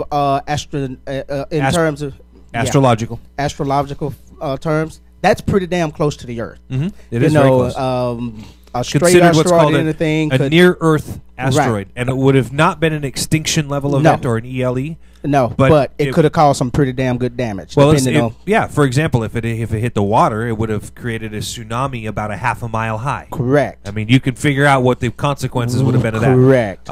If it had hit a major metropolitan city such as Los Angeles or Detroit, Detroit would have been okay. It said it would have right, so Detroit would have been fine. But it would have wiped it would have wiped out New York essentially. Essentially, they said it would probably been like an H bomb exploding. You know. So Well, hold on. I did read an article Pretty about bad. this earlier today that said that everybody in Texas was advised to go to Cowboy Stadium and stand in the end zone because there's no chance of a touchdown there. But anyway, go ahead. I'm sorry. you know,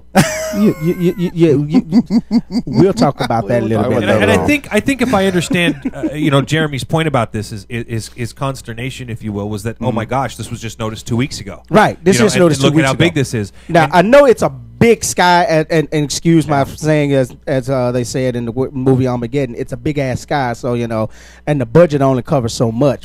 But right, well, it's important to understand that.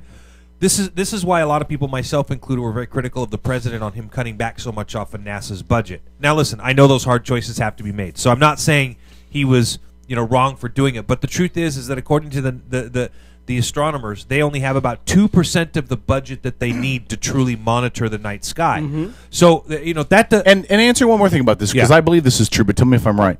There is more stuff getting discovered by independent astronomers. That's correct. People that are just chilling out with their really high-powered telescopes that are finding things in the sky than there is actually through NASA or government agencies around the world. Yes. That is correct.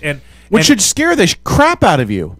I mean, think about that. Actually, it's like that on purpose. Well, hold on. It might be like that on purpose, but if you're thinking if we're discovering new illnesses because you're in your bathroom with a petri dish and the Center for Disease Control in Atlanta hasn't found it, that should scare the crap out of people, because you would think with all these high-powered telescopes and Hubble and everything else that's out there, you would think they'd have a better chance of discovering this stuff than a guy with a telescope he bought at Costco. The way it's set up so private people can find stuff and explore. And NASA is looking for specific things. They don't have the time. They don't have the resources. No, I know. That's what I'm saying, though. That's what I'm saying. If they had more resources, they probably would have seen this a long time ago at the Hubble. We can't find the a stuff so everybody else can. Wait, Don, hold on. Don, say that again. That was perfect. Go ahead. Perfect. We can't find a plane. And all the people on it. And they're still looking for the plane, by the way. Call Courtney Love. I'm sure she knows something about the asteroid. I'm sure she does. It's encouraging that this thing was found even 2 weeks ago. Right. But just there's hope for the plane. Yeah. Just keep in mind. Just keep in mind, that asteroid that hit a year ago in Russia, it hit an unpopulated area, right? And it was the size of a Volkswagen. So it blew out windows, 50 miles away from where it hit. This thing, they said, would have torn off roofs and windows with 200-mile-an-hour winds, 100 miles away. Just imagine if something that big, a ground impact wouldn't have caused as much damage as a water impact would have killed a lot of people. Would have killed a lot, and an airburst. Oh, good God! Yeah, forget it. If it was an airburst over the United States, for example, it would have created an EMP that literally would have wiped out our power grid, even the people it didn't kill. Oh yeah. So the latest from NASA's website, by the way, the asteroid passed today. Yes. 777,000 miles, more than 3 times further away than the moon. It was discovered on April 23rd. Close. No, it is. Yeah, it was discovered on April 23rd. They said there's 0 chance of an impact. Correct. Although, can we be honest? Quickly, if it was going to hit, do you think they'd tell us?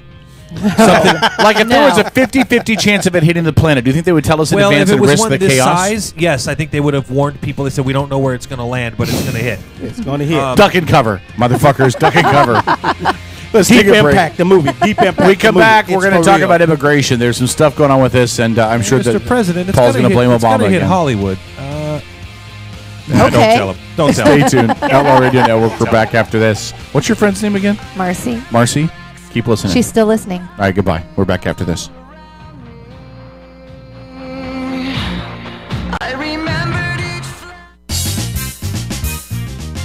The Outlaw Radio Network. Coinforce.com is your headquarters for superior quality challenge coins, proudly serving military and non-military customers worldwide. Located near the main gate of McCord Air Force Base and close to Fort Lewis, Coinforce.com is owned and operated by retired military veterans. Coinforce.com understands your needs and are proud to continue serving the military community in our own special way. For an undisputed best value, extreme quality, and superior customer service, when you're looking for the world's largest selection of challenge coins, visit Coinforce.com, owned and operated by retired military veterans. The Kitsap Humane Society is an independent nonprofit committed to providing positive, life-changing solutions to people and companion animals. Our vision is that every adoptable animal has a home. In 2010, we rehomed 4,111 pets.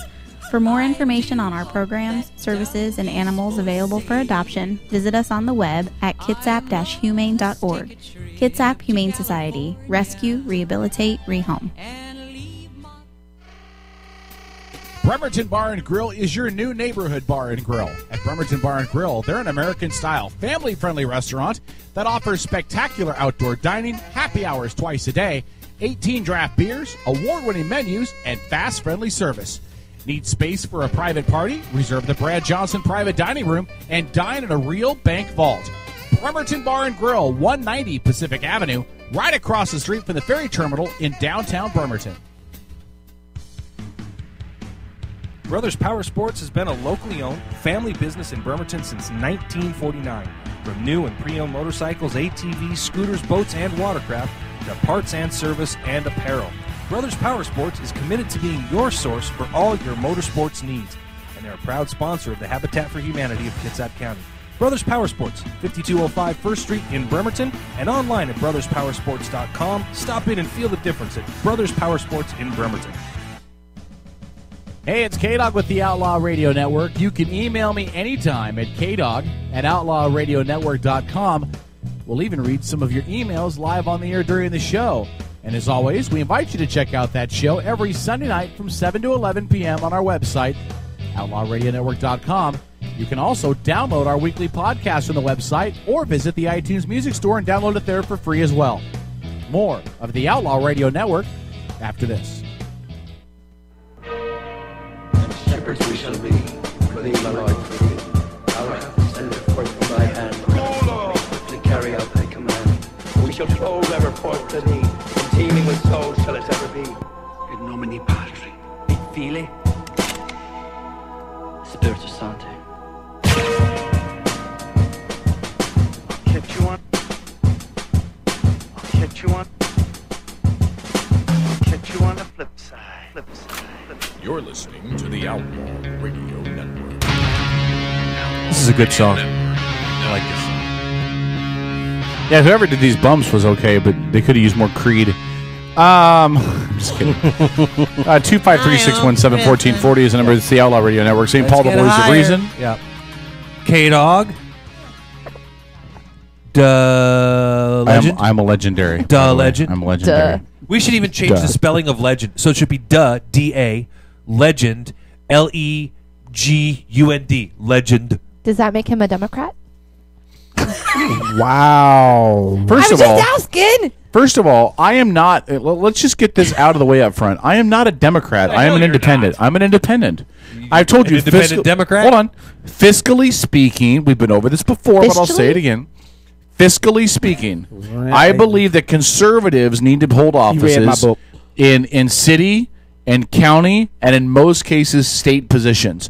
I think that when it comes down to issues about spending, which should be decided at the state and local levels, I think a fiscal approach is best.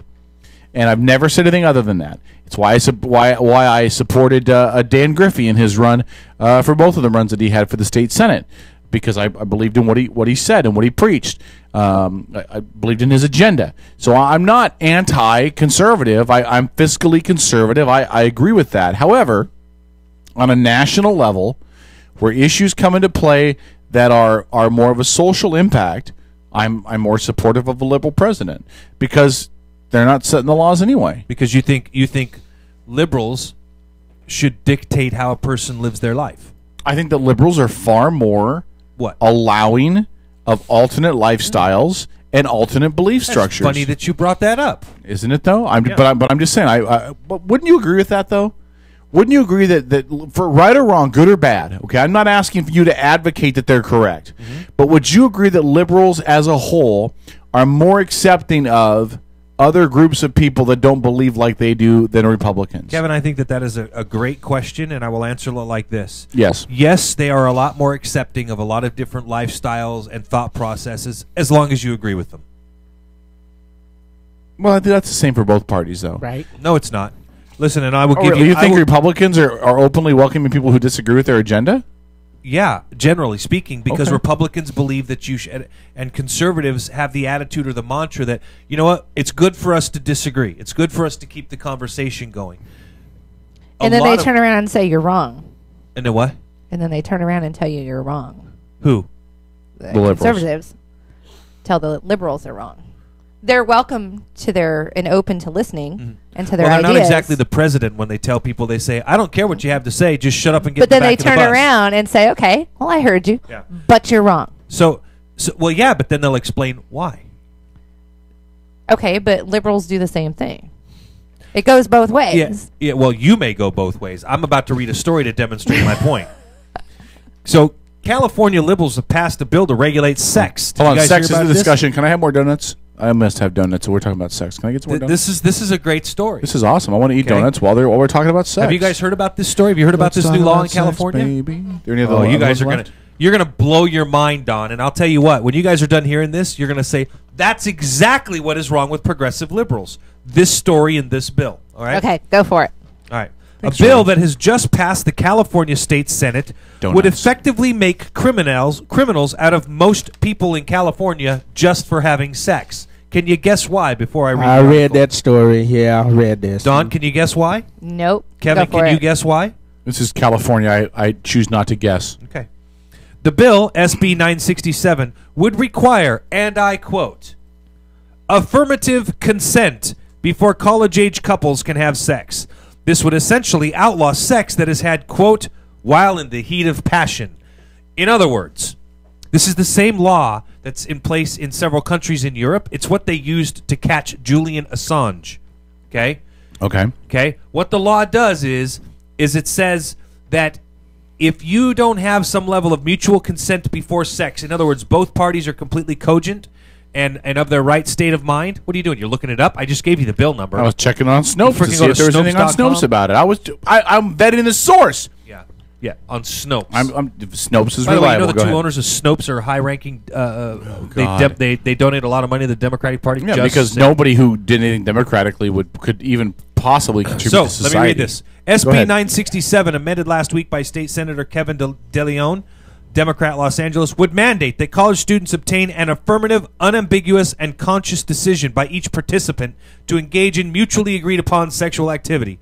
Obviously, there is a problem, he said in the report. SB 967 will change the equation so the system is not stacked against survivors. Survivors. By establishing an affirmative consent policy to make it clear that only yes means yes. According to the language of the bill, consent must be ongoing, here's the key, throughout the sexual encounter and can be revoked at any time. You have an issue with that? Or the Really? You Go don't ahead. understand what this is saying, do you? I don't Clearly. understand exactly what it's saying. Okay. Or the fact, here we go, the existence of okay, it can be revoked at any time. The existence of a dating relationship between the persons involved, or the fact of past sexual relations between the two of them should never by itself be assumed to be an indicator of consent. On the surface, so it sounds like they're just trying to define rape, right? Yeah.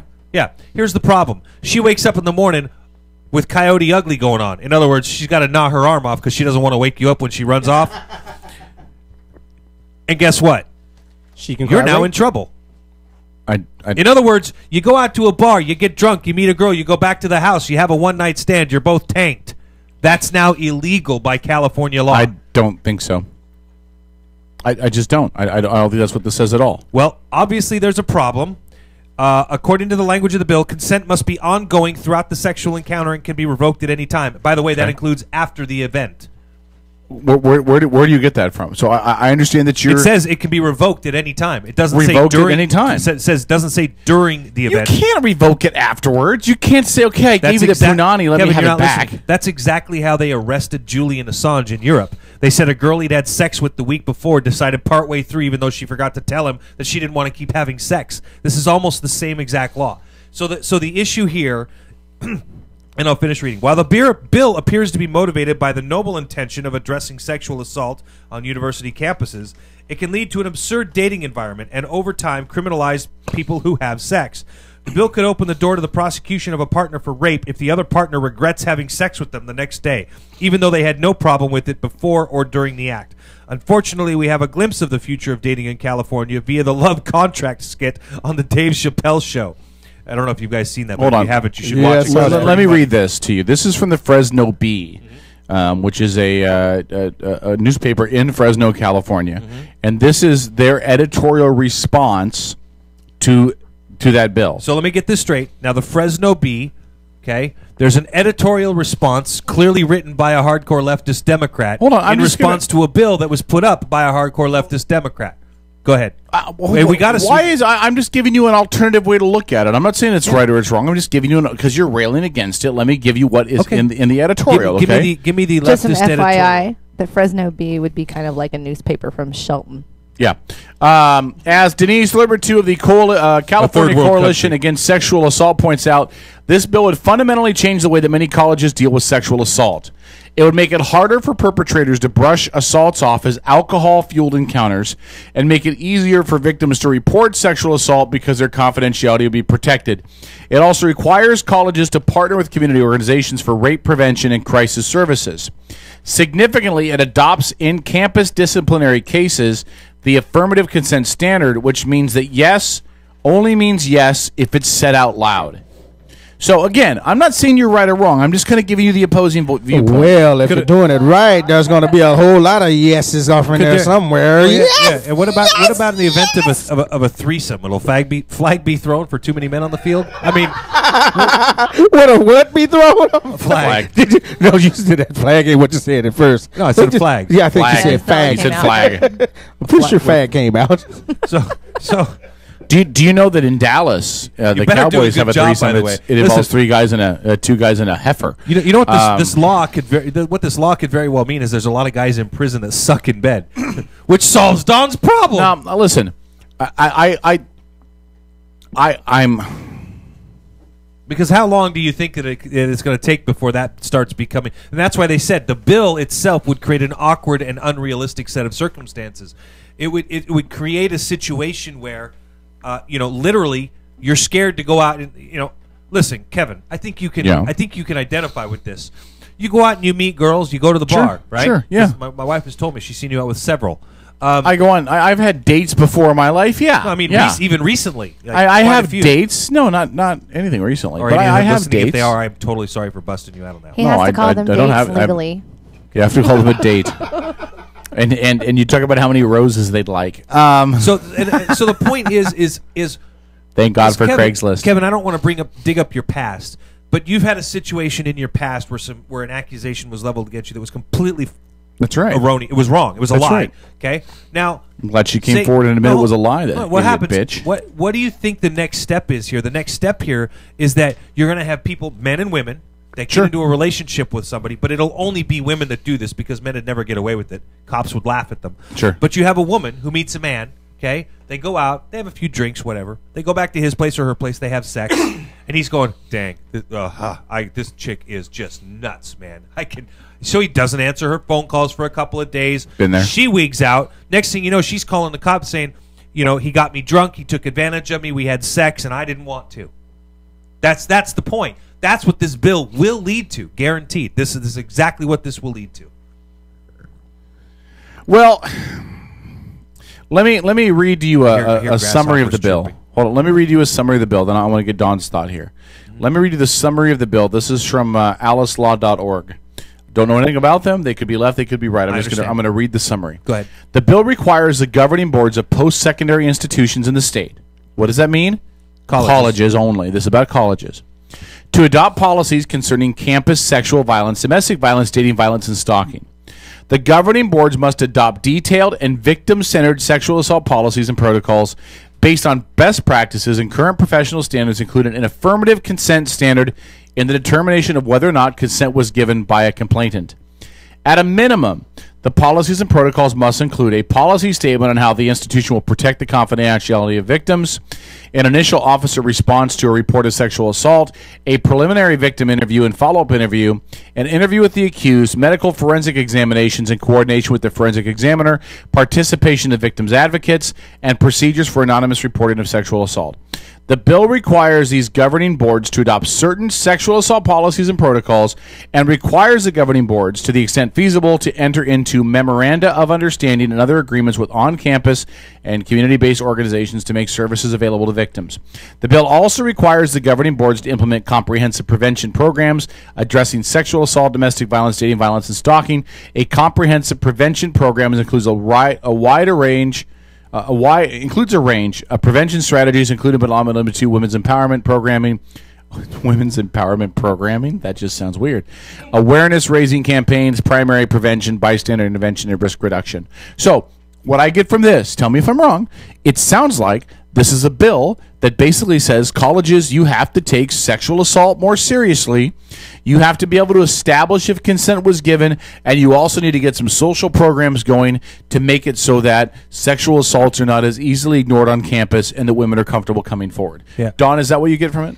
That's what I get from it, but I also get from it that, look, women take rape to another level sometimes, and I'm not saying that it's not a heinous crime or that it doesn't happen and that it's not serious, but there are times when bitterness steps in maybe, and she decides she's going to cry rape, and that's going to make it easier. And that's it's really hard because it's such a hard thing to define. Like I said, I mean, rape is very serious. And she's exactly onto the point. But it is going to tend to make it easier. And then again, I don't know how this is going to sound coming from me, but men have to be protected in that case too. And who stands up for the guys? Well, because it does happen. I've seen it. I've had friends cry rape when they have not been raped.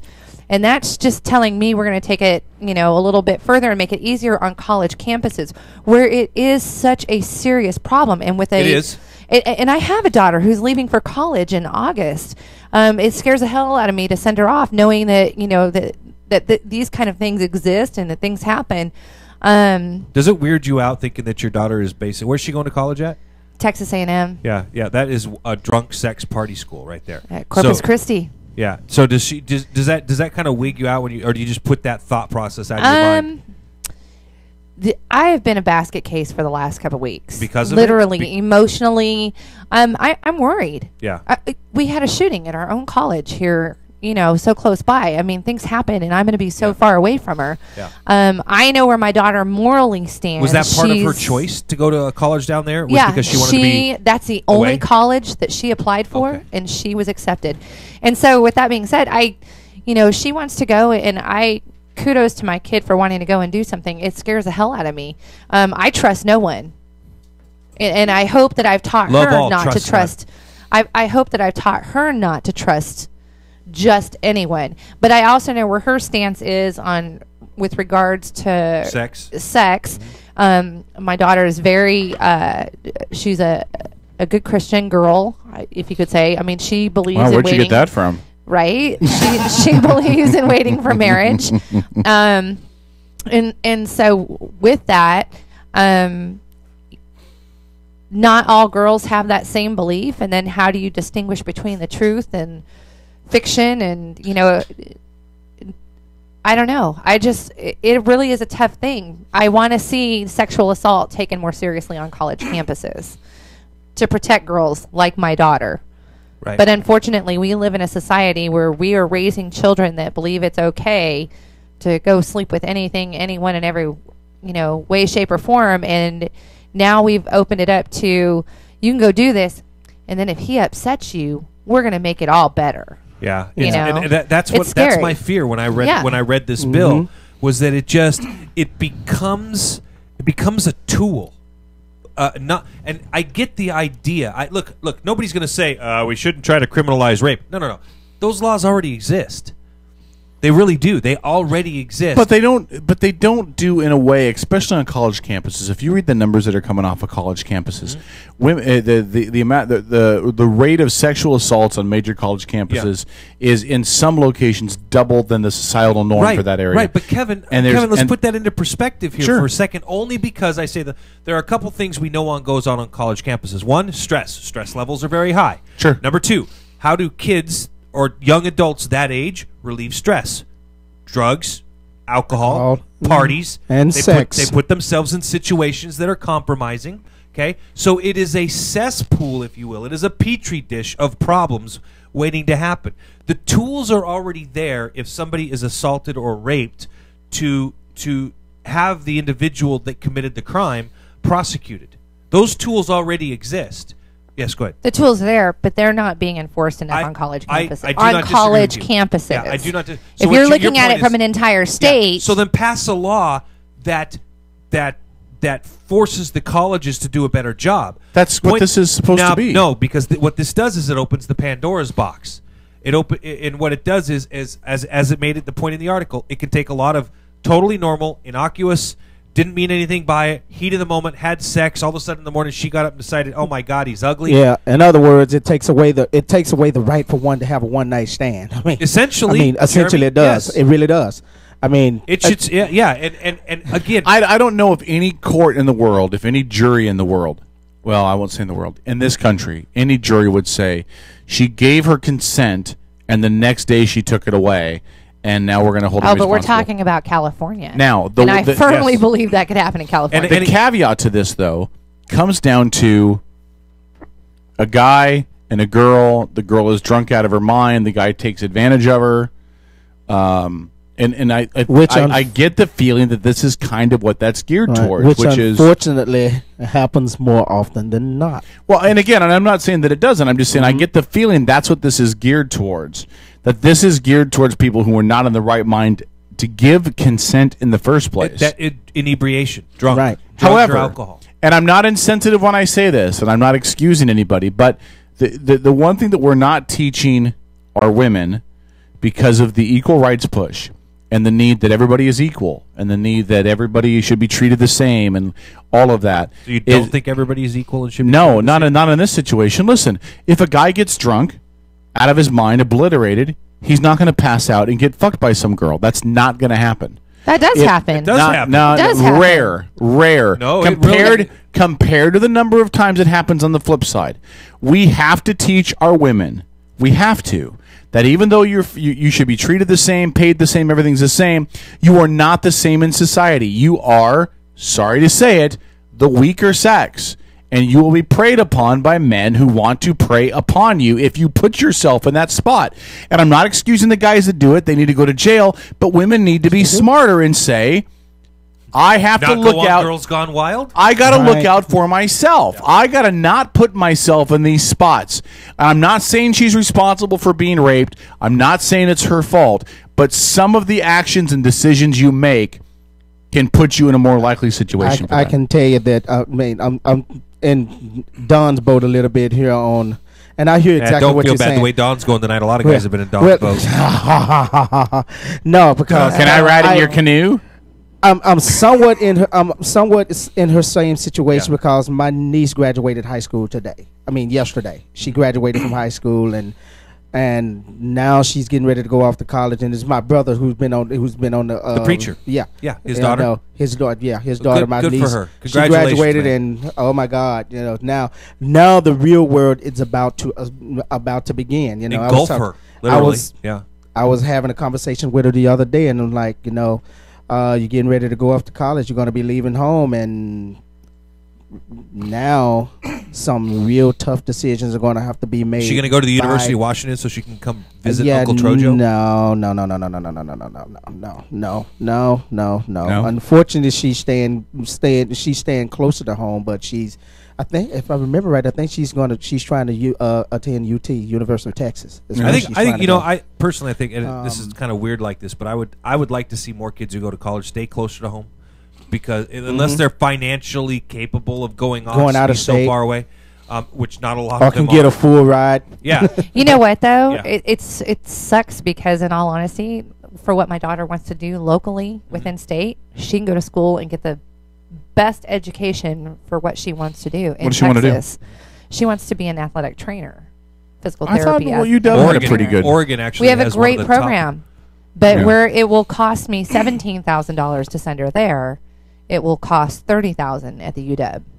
I thought you'd get a discount. UW is one of the highest. They're very expensive. It's one of the University of Washington and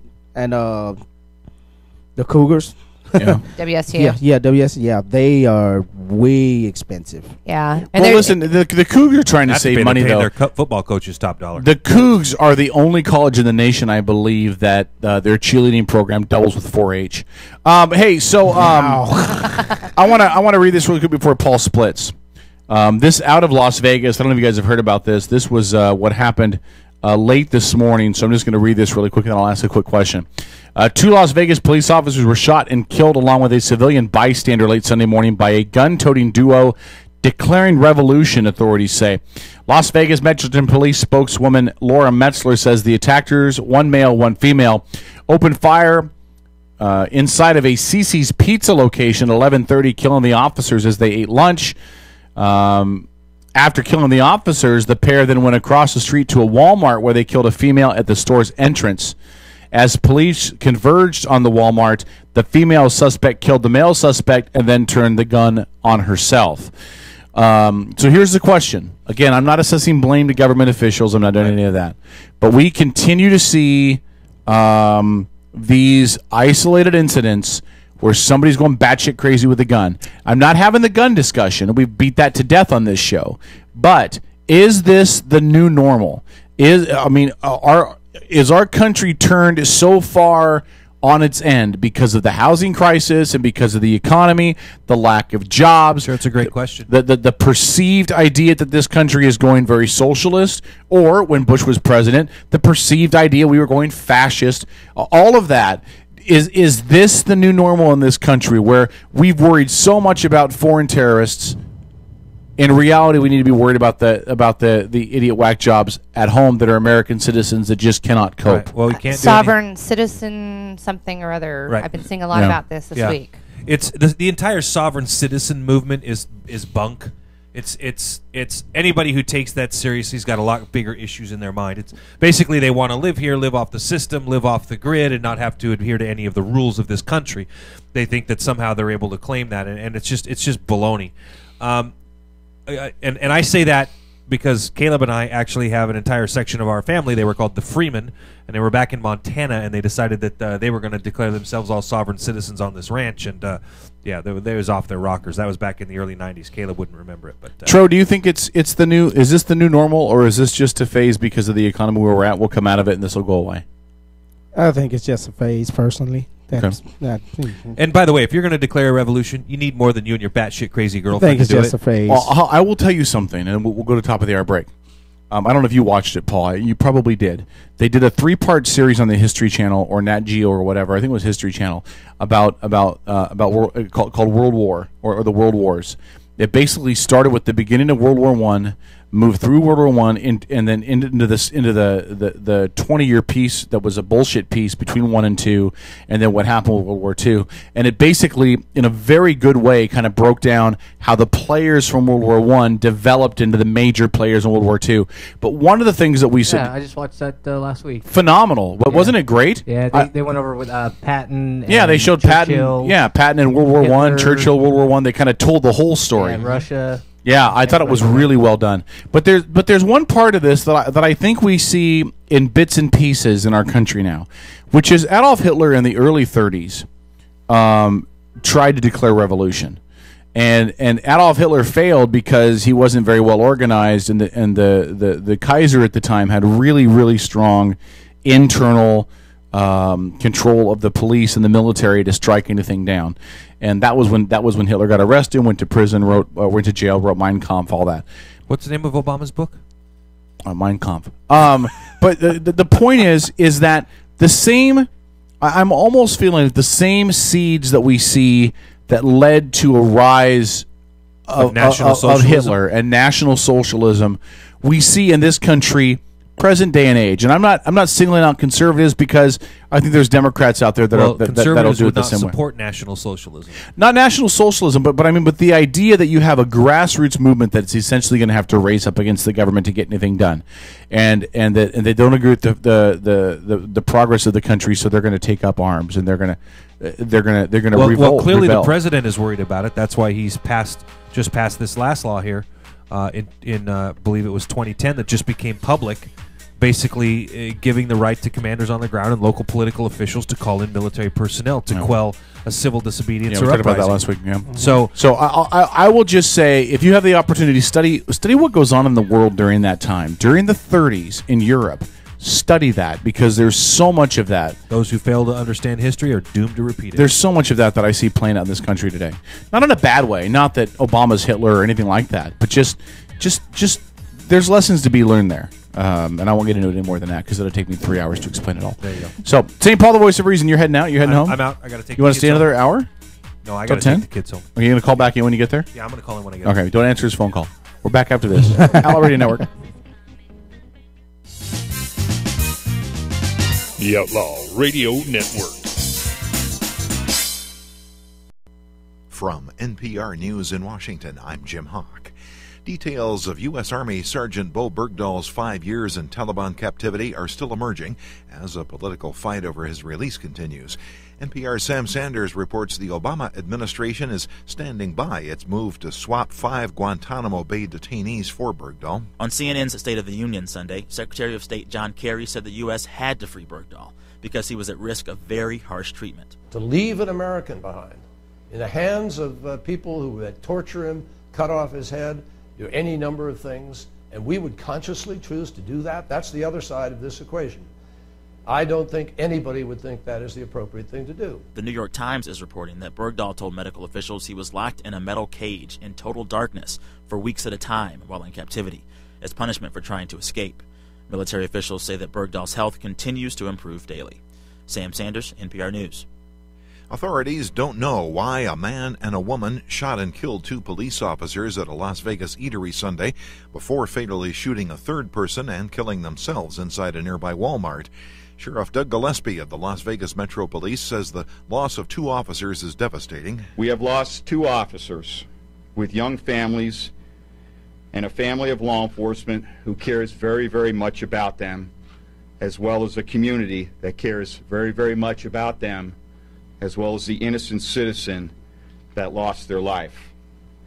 What precipitated this event, we do not know. My officers were simply having lunch.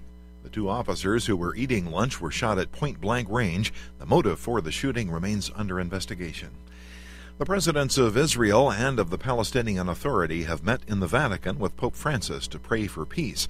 But as NPR's Emily Harris reports from Jerusalem, this is unlikely to restart peace negotiations. Secretary of State John Kerry pushed the Israelis and Palestinians to go back to the bargaining table last summer, but that effort fell apart in April with no public progress. Since then, right-wing Israeli politicians have stepped up calls to annex land currently under Israeli military control that Palestinians claim as their future state. Palestinian Authority President Mahmoud Abbas has said he will work to build international recognition of a Palestinian state, with or without peace talks.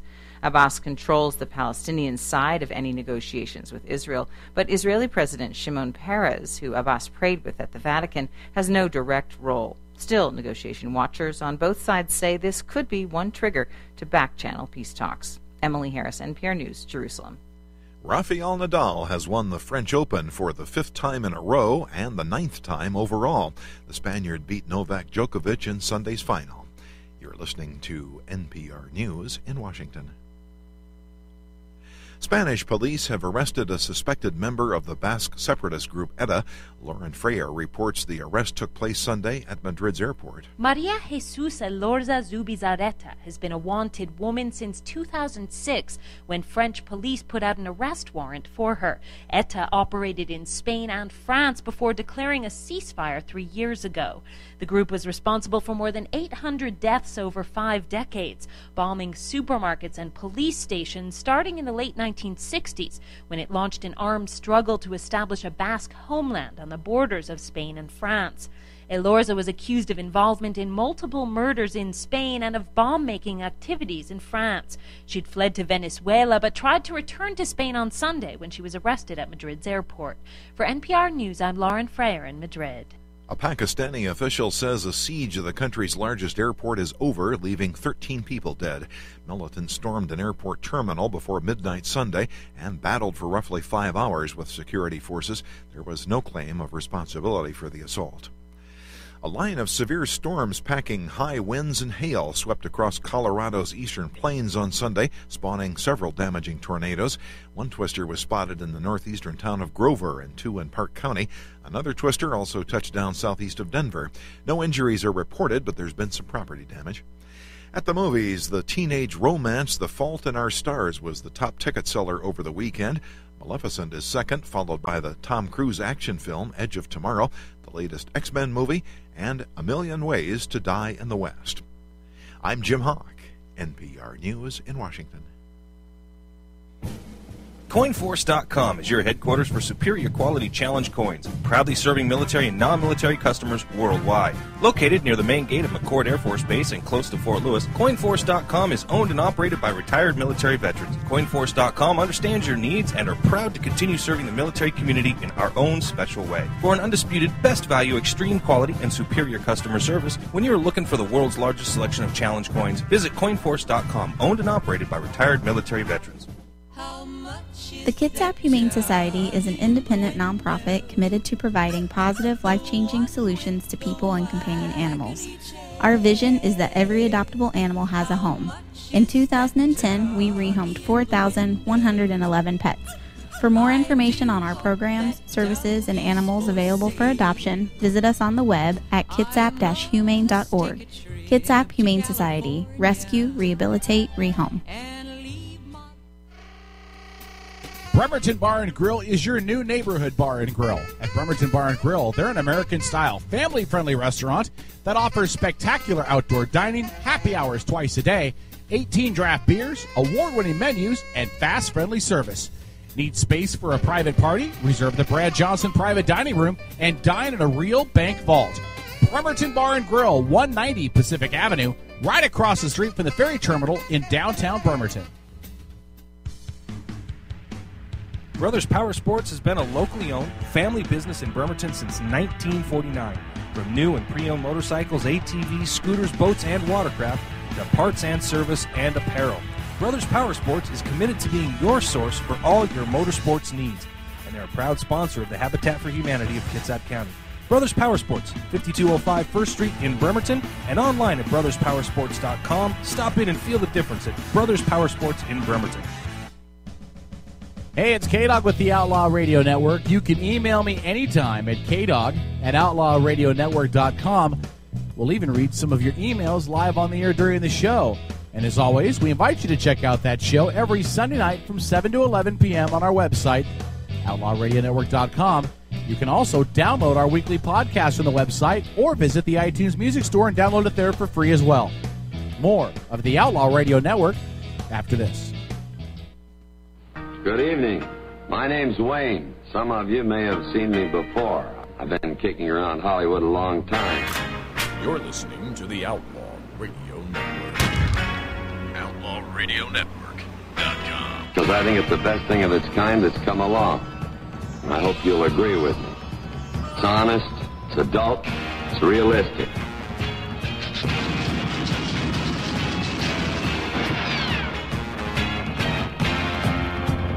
Multitasking. Outlaw Radio Network. Hey, Harper. Look at her. She looks so cute. Isn't she adorable? It's a good thing she looks like Mom. Oh. If she looked like Dad, she'd have that big scar on her head. You want me to smack him, Caleb? Nah. You sure? I could nut tap him. Hey, K-Dog. Yes. Did you see the post I made on your Facebook today? Which post? The one about women and sandwiches? Yes. Yeah. You said any man who believes that a you. woman should be in the kitchen doesn't know what to do with a woman in the bedroom. Yeah. Is that what you said? That's the difference between you I and didn't. me. I never said a woman should be in the kitchen. I don't Making think you a sandwich, yeah. You say it all I the said a time. woman needs to make me a sandwich. Yeah. No, repeatedly. So she can go in the Repeatedly kitchen, say make me a that. sandwich, and then she can come out. Hey. It's not like her only job is to make me a sandwich. She's got to make me a sandwich and some stuff we'll talk about in the last hour. Let me read this to you. This is off of Fox News about what happened at Seattle Pacific University last week. In 2010, Aaron Ibarra called 911 to report, quote, a rage inside him and said he wanted to hurt himself and others. According to police report of the incident, 2 years later, officers responded again. This time, they found him lying in the middle of the street in front of his suburban Mount Lake Terrace home, ranting drunkenly for a SWAT team to get him and make him famous. The rage and thirst for notoriety may have got the better of him Thursday when police said he stormed into a sciences and engineering building on the Leafy campus of Seattle Pacific University armed with a shotgun and more than 50 shells. He fatally shot a 19-year-old freshman, wounded 2 other young people before his plan to kill as many people as possible and himself was thwarted by a student building monitor who pepper sprayed and tackled him as he reloaded. King County Superior Court judge ordered him held without bail on Friday. Well, no shit. Here's the question. And I don't, I didn't have a lot of knowledge of this as it was going down, just because I was busy doing other stuff. Mhm. But then when I read about it later, I thought, "Holy crap!" Right in our backyard, not too far from where I work. Well, the first thing I would say to him is, if you're going to go on a shooting spree, you don't just take one gun. Where you have to stop and reload. He took a couple. Yeah, a couple. Thanks for giving advice on how to kill more people. But if you're going to go on a shooting spree, you take more than 1 or 2 guns. You just get as many as you possibly can. No, anyway. I'm just sorry. I'm trying to make light of a subject that's not even a light subject. Anyway, go for it. Well, listen. Here's the question. As we take a look at something that has happened in our own backyard, we talked at the end of last hour what happened in Vegas on Friday. There was another incident in Georgia on Friday where armed men tried to storm a courthouse in Georgia. So now that Paul is gone, and we can have a rational conversation about this without Paul here. Oh, because you cannot have a rational gun conversation with Paul, because Paul will always come back to the Second Amendment, and everybody gets a gun. Have all the guns you want. It's a gun free for all. Strip will stick up for his point, I'm sure. I was just going to say, last week or 2 weeks ago, you were saying something about how everybody should have a gun and we should just do away with all the... No, I agree with that, but here's my question. Where we see the most gun violence is in states where there are some of the toughest gun laws. Okay? Virginia, we see Washington with this thing here, and also what happened with the 4 cops in Lacey. Lakewood. Oh, sorry, Lakewood. Lakewood. How do we as a society reconcile this? That this guy had the cops came to him twice, once in 10, once in 12. Both of those times he made it clear he wanted to F somebody up. One of those times he was drunk. The first time he was completely sober. At what point are we not doing enough to protect? Well, I think he actually had a psych eval done, right? At some point. He did. Yeah, and they found that he had mental issues. They should have revoked his right to have arms right then and there. So somewhere when the doctor said, "Hey, this guy shouldn't own a gun. He's going to hurt somebody," they should have went and taken his guns and locked him up from him until the doctor said otherwise. There are some people who believe that we probably should have placed him into some kind of psych hold after each of those. Yeah, sure, they do, but it's only for like 72 days. hours. Yeah, 72 hours. It's not long at all. It actually brings up a more disturbing subject, which is the mental health of our citizens and what we're doing about mental health, because mental health is such an issue. It's not, regardless of whether or not you revoke his right to have a gun. We're not taking mental health seriously enough in this country, and treating it in a way that it can be effective. Therefore, we're seeing these acts happening. We're not paying attention. We're a completely out of tune society when it comes to certain things that come, like go all the way back to Columbine. Completely out of touch with the boys who committed the shooting there. And then we're seeing more and more of this, and everything that happened in New Jersey. Right. New Jersey, yeah. With the kindergartners. And we're seeing more and more of this, but we are not attacking the real problem, which is actually mental health. It doesn't have anything to do with guns. It has to do with mental health. And just not taking it serious enough. And it's a really fine line as to when you can look at somebody and judge them to be crazy as an officer who's called out to somebody who's drunk and ranting and making statements such as this, and then you have somebody who's been through a mental health evaluation, and we can't commit him, involuntary committing, because that's just horrible. And let's read about this here really quickly. Let me read about the story with Ibarra and their attempts to have him committed. Alarm bells about Ibarra began sounding loudly as long ago as October 2010. At this time, he was attending Edmonds Community College, my alma mater, by the way, and was working at a gun range. That month, he drunkenly called 911, telling dispatchers he was suicidal and had a rage inside of him. He wanted to hurt himself and others, according to a Mountain Lake Terrace police report. Ibarra disclosed he was hospitalized twice in 10 and 11 after he heard Columbine killer Eric Harris's voice in his head, quote, telling him to hurt people. He became afraid and sought help in an emergency room. In November of 11, Ibarra was referred to Snohomish County Mental Health for involuntary hospitalization and was determined that he was not detainable. So they sent him over to the county people and said, lock this guy up, and they said, yeah, he's not detainable. The report added that Ibarra's mother, quote, refused admittance for her son and he was discharged. In August 2012, Ibarra refused voluntary hospitalization after he made threats, according to a counselor's report. He was again referred to Snohomish County for possible involuntary treatment and again was determined not detainable. The system is failing. Well, the system is failing on this Clearly, one, and that's kind of the key. And that's the problem. And that's kind of the key question I wanted to get to. When you have a guy that on multiple occasions is being picked up, is making threats, wants to hurt other people, all of that. I'm not talking about that the state should have the right to just detain anybody they want to, lock him up in the loony bin. But this guy has had, we've been able to experience, just from this note, 4 different run-ins. 4 different issues, and referred twice to the county, and Snohomish County said, yeah, he's not. More than one is a problem. Our criteria is very lackluster in what we require to deem somebody committable. We are way too off the map as far as what we expect somebody crazy to do or be or anything else for that matter. So the criteria, he didn't meet their criteria. Well, we need to start setting standards a little bit lower than whatever this criteria is currently to start committing people like this, because he's definitely not the first one. Yeah, and he clearly had alcohol issues. He was under, I believe he was under some kind of supervision or probation because of a drunken driving incident back in 2012 where his blood alcohol level was at 0.18, which is more than double the legal limit. I'm not one for letting the government have any rope. I don't want the government to come in and say, we're going to lock you up. But in situations like this, when you have a guy that 4 times in 2 years has had run-ins with the police, he's either drunk or whatever, but he's made it clear he wants to hurt other people. He's hearing voices in his head that are the guys from Columbine.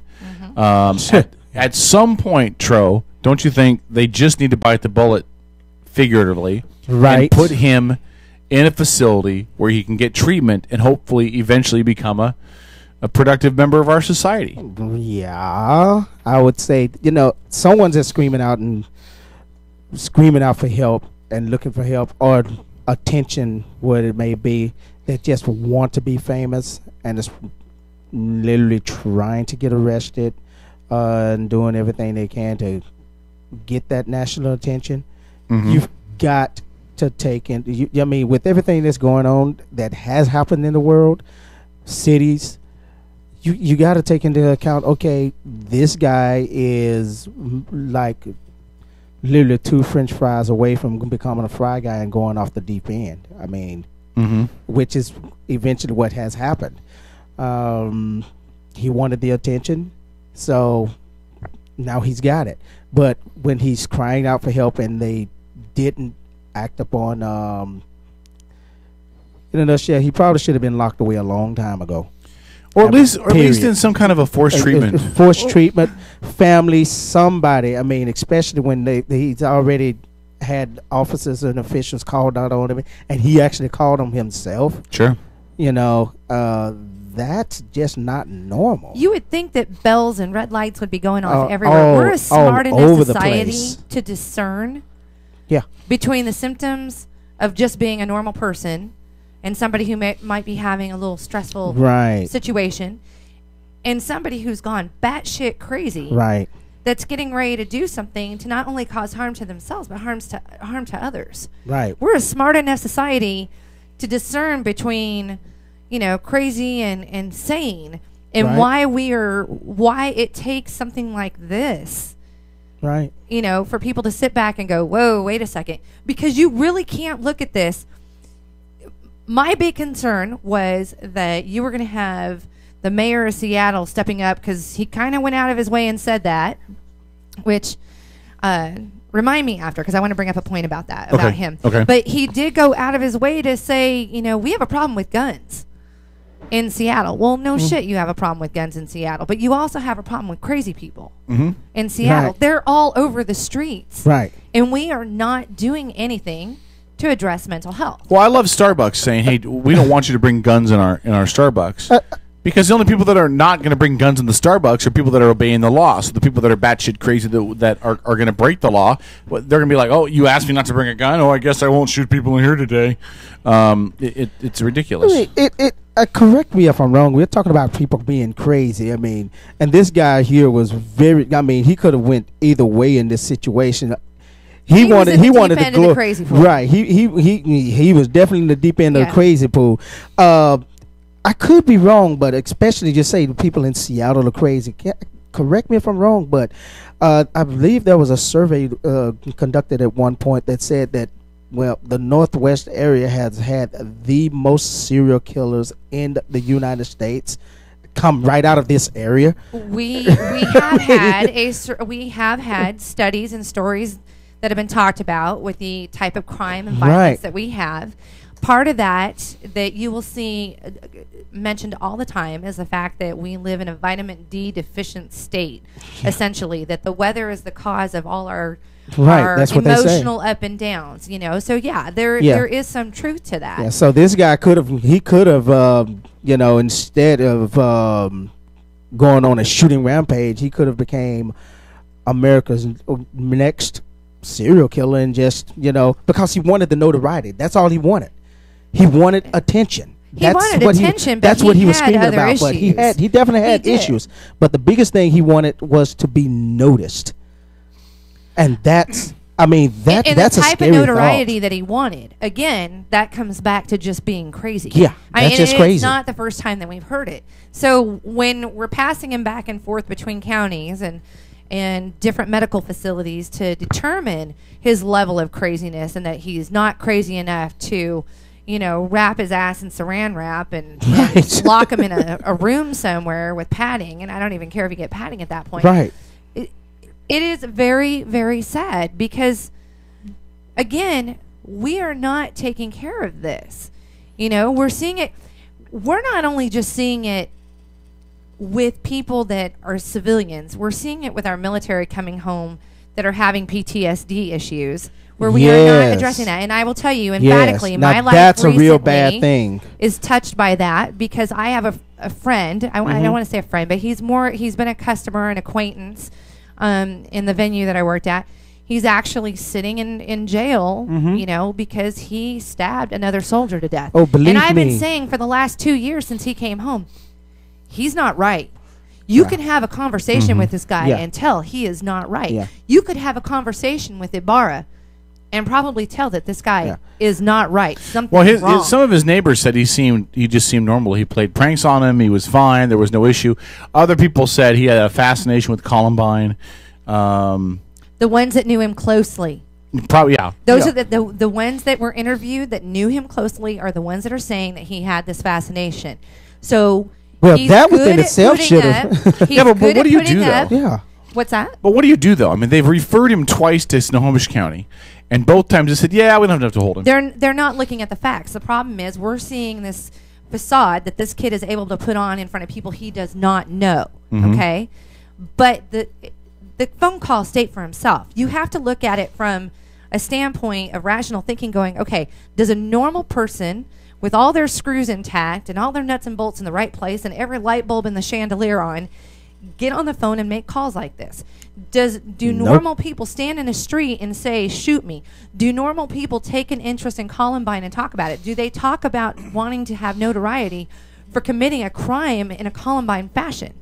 Normal people do not do that. We're not that stupid. And anybody can put on a facade. You just can't. I don't know how. I know. I agree with you. There's just we like I said, we should be a smart enough society at this point to discern between who's batshit crazy and who is not. Yeah. And when you're seeing this, and people are raising concerns, and your family is calling and saying there's something wrong with you. I mean, for months, like I said, we sat there saying something is wrong with our friend. There's something not right with him. Whether it's the military or the civilians that would have treated this kid, we're sitting back going, there was something wrong with him. We all saw it, but nobody was addressing it. Mm-hmm. Nobody is addressing it. And I think there's a very arguable line between your American constitutional right to be a little weird, yes, and you're a danger to society. And I think that the gray area is that line between the two. Now, the Zabara kid, clearly people knew there was an issue. Yeah, then that's the thing that scares me, because you have people who hang out with him who's supposed to be his friends and family that knew he had this infatuation with Columbine, and they knew his mentality, yet no one moved to try to have this kid, psychologically. His parents actually did try. No, his mom actually said when they had him that one time that he had no issues and she wouldn't voluntarily commit him. Yeah, see, that's the problem.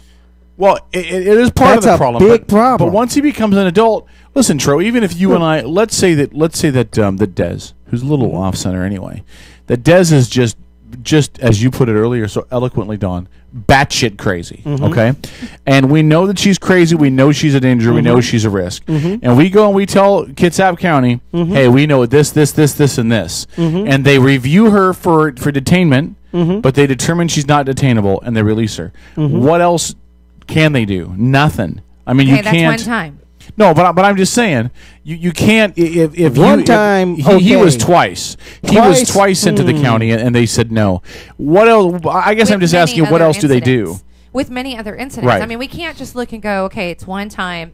I can see where, we're not going to look at it and go, okay, it's the first time this has ever happened that somebody's ever called in on Desiree because she just went a little loopy for a little bit, right? And then so one time, but maybe we never see it again.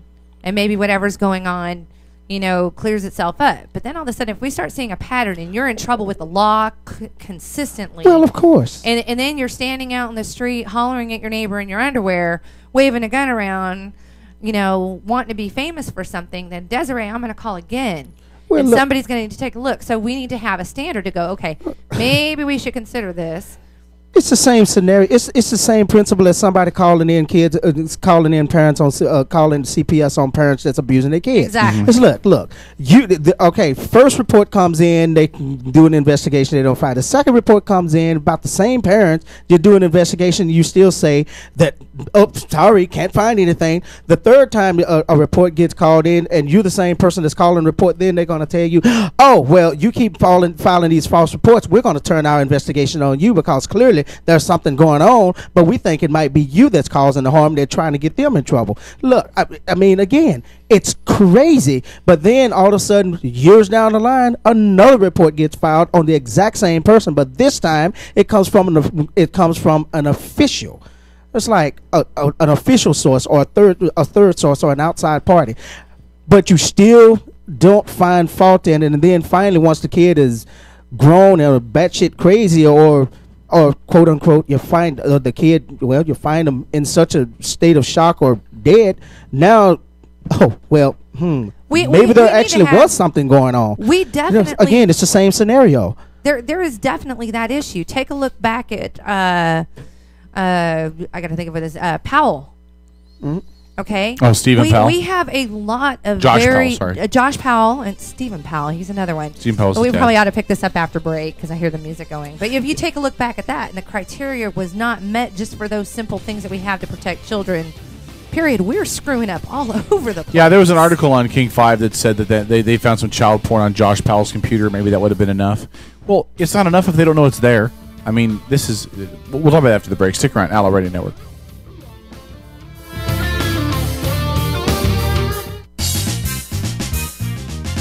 The Outlaw Radio Network.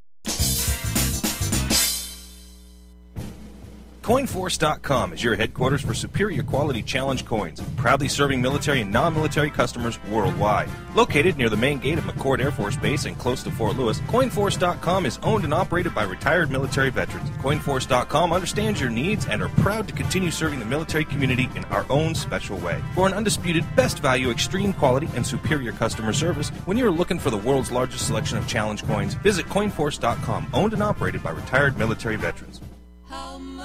The Kitsap Humane Society is an independent nonprofit committed to providing positive, life-changing solutions to people and companion animals. Our vision is that every adoptable animal has a home.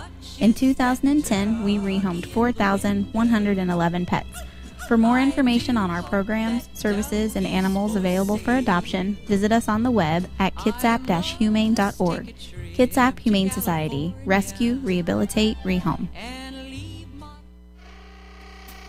Bremerton Bar and Grill is your new neighborhood bar and grill. At Bremerton Bar and Grill, they're an American-style, family-friendly restaurant that offers spectacular outdoor dining, happy hours twice a day, 18 draft beers, award-winning menus, and fast, friendly service.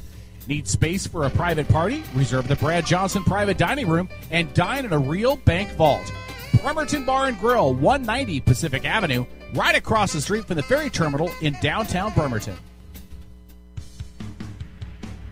Brothers Power Sports has been a locally owned family business in Bremerton since 1949. From new and pre-owned motorcycles, ATVs, scooters, boats, and watercraft to parts and service and apparel. Brothers Power Sports is committed to being your source for all your motorsports needs. And they're a proud sponsor of the Habitat for Humanity of Kitsap County. Brothers Power Sports, 5205 First Street in Bremerton, and online at brotherspowersports.com. Stop in and feel the difference at Brothers Power Sports in Bremerton. Hey, it's K-Dog with the Outlaw Radio Network. You can email me anytime at kdog@outlawradionetwork.com. We'll even read some of your emails live on the air during the show. And as always, we invite you to check out that show every Sunday night from 7 to 11 p.m. on our website, outlawradionetwork.com. You can also download our weekly podcast on the website or visit the iTunes Music Store and download it there for free as well. More of the Outlaw Radio Network after this. In times of tyranny and injustice, when law oppresses the people, the outlaw takes his place in history. Are you ready? This could be the greatest night of our lives. You're listening to the Outlaw Radio Network. OutlawRadioNetwork.com. All right, it's the Outlaw Radio Network. Thanks for checking out the show. 253-617-1440. Coming up in about 25 plus minutes or so, we'll get into the last call. Is your friend going to call during the last call? I don't know if she is or not. If she's listening, she will. Is she still listening now? Actually, she told me earlier. She goes, I'm not calling in. But You can't listen. You cannot mess with the guns of K-Dog. Guns. The way before we get going into this yes. next topic or continue, I'd just like to say we'd like to make sure that everyone know that this hour, the next segment is brought to you from those of us over at Advantage Nissan, Advantage Auto Works, where the fun starts here. Come see me down there. We got some good deals going on. Come check me out. Come talk to me. I got some great deals running right now. Heck, we just got in a nice Mercedes, a 2008 Mercedes Benz with only 51,000 miles, one owner, no accidents, and we only selling it for like 21 grand. I mean, Very nice. It's really, really nice. It's a Mercedes C300 for those who like the upper class vehicles. I'm just saying. Come talk to me. Nice. And so where's that at again? That is located at 5018 Auto Center Boulevard. It's Advantage Nissan, Advantage Auto Works. And I'm your man, Trojo, better known at work as Jeremy Dinkins. Jeremy Dinkins for all your auto needs. Yeah. That's right. Go down there and say Trojo. Go down there and say Trojo sent you. That's right. Say Trojo sent you and see how many people say, who is that? Actually, we'd like to see all of you go in there and go, can we see Trojan Man? Trojan Man. That's pretty Hey, awesome. I like that. Can we kind of shift a little bit on the subject that we're talking Can we about? what? Just shift a little bit. Oh, shift. Shift. Yeah. That's not what I thought you said. I thought for a minute that you were in some pretty weird, so things. I want What's you your to see friend's this name again? image. Marcy. Marcy. Is Marcy into shifting? I don't Sorry, know. go I have ahead. to ask Marcy. All right, what's up? She's still listening, and nope, she's not calling in. She's really shy. Why is I she so- embarrassed her last night, and then she caused me to. I drop want her to call in. And then she caused me to drop the F-bomb at work. Marcy, if you call in, I'll be very nice to you. I promise. Yeah, he's pretty nice. He's all right. So, okay. Marcy, here's the Don't lie thing to you her. can understand about calling in. Hold on. Go ahead. Marcy, there's only one thing you need to know about calling in. No one can see you on the phone. That's right. So there's no That's need right. to be shy or embarrassed. I think she just can't control herself around the masculinity that is K-Dog. I think it's... I know, I'm having a hard time. It's okay. myself. I know you are. You see the advantage of how high the tabletop is. They can't see how wet your pants are. All right, go ahead. You have. Okay. So we have the shooting. This guy is such a tool, by the way. that He you're about to is talk a about. total tool. Okay, so Seattle's favorite mayor, Ed Murray, does a press conference in regards to the, as they put it, he was reflecting on the SPU shooting. And for his press conference, he chooses his background, okay? Right. His background of who he's going to have stand behind him when he's reflecting on the SPU shooting. Your angry lesbian, your priest, A priest. you have Hindu, obviously, and some. I'm not sure of each of the. I don't know the. I can't distinguish the difference. So you got an angry And lesbian, then a black guy. You got a black guy. A guy in a turban you behind have him. your total not sure what's up looking white dude. But as you look at this actually, he doesn't miss a beat with every prop behind him. He really does have a And pretty good. that Are you is sure an she's a insult. lesbian? Are you sure she's a lesbian? Dude, she is so off. Hold on. So, You're like, look at she she's is angry so- too. She's angry. She's pissed off. She has a butch boy haircut. She's very She could be a serious lesbian. about this. Are you against lesbians? Do you I have am an not against issue with lesbians. lesbians? I don't. No, she's Is been Marcy a against- lesbian? She is No, definitely Marcy's not not against a lesbian. lesbians. As a matter of Marcy- fact, she's We are been not against talking lesbians about for my a long time. sexuality. Has until the Marcy fourth come out of hour. the closet? That's what I want to know. We are not talking about this until the fourth So hour. Marcy has let's not go come out of the back to closet. this. Okay, go back Okay. She's been against So- a many lesbians. to Seattle douchebag Mayor Ed Murray. Go ahead. I just find it absolutely absurd and appalling that that's what he somebody took the time to go out and line up this collection of people from every walk of life in Seattle to stand behind him as he reflects on the shooting at SPU. No, he had every group covered. He did. He didn't miss a beat. Got a He's black got guy, a and a taxi Hindu guy, driver, and a Muslim woman, and a priest. You know the chicken and Kafka. Yeah. A bewildered white guy. Yeah, I mean, just because he's wondering what the fuck he's. Oh, excuse me, what the heck he's You're doing fine. there? Ed, listen, Ed Murray. You know? I hear a lot I about just look Ed at Murray. that and I'm just like, I am so blown away. That was the image that he wanted behind him as he's reflecting on the SPU tragedy. Ed Murray is a complete total moron. I hear a lot about him because I work in downtown Seattle. I don't get to vote, for Seattle mayor because I don't live in Seattle. Obviously, I live in Kitsap County, but he is a total complete buffoon. I don't know what he's done outside of the $15 minimum wage hike. For the longest time, the only thing we ever heard from him was about the sports teams. He made a bet about the Seahawks in the Super Bowl, and then he had some comments about the whole Seattle Sonics arena, and we didn't really hear anything out of him. I don't really know what he's doing. Who was the mayor before him? Remember his name? He was even more special. I liked him. No, I liked Gaff. No. Gaffigan. No, it wasn't Gaffigan. No. Oh God, I can see Ed. No, not. You don't know the not Seattle Ed. mayor's name. No, I can't remember the guy's name to save my life. And he's a douche too. Oh, you didn't like him? No, not at all. But maybe we can have our intern to search who it was. Not at all. I'm looking right now cannot too. I remember Paul Schell being one of the mayors.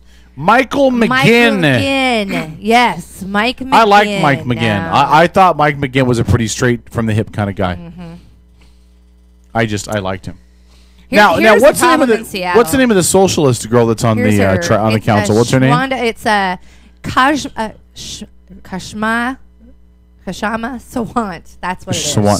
There's no way that you can Shama yell out "shama" sexually in And an make it attractive sound way good. during sex. Well, she's not that How do you say attractive, so it's all kashama? good. Kashama. Harder kashama.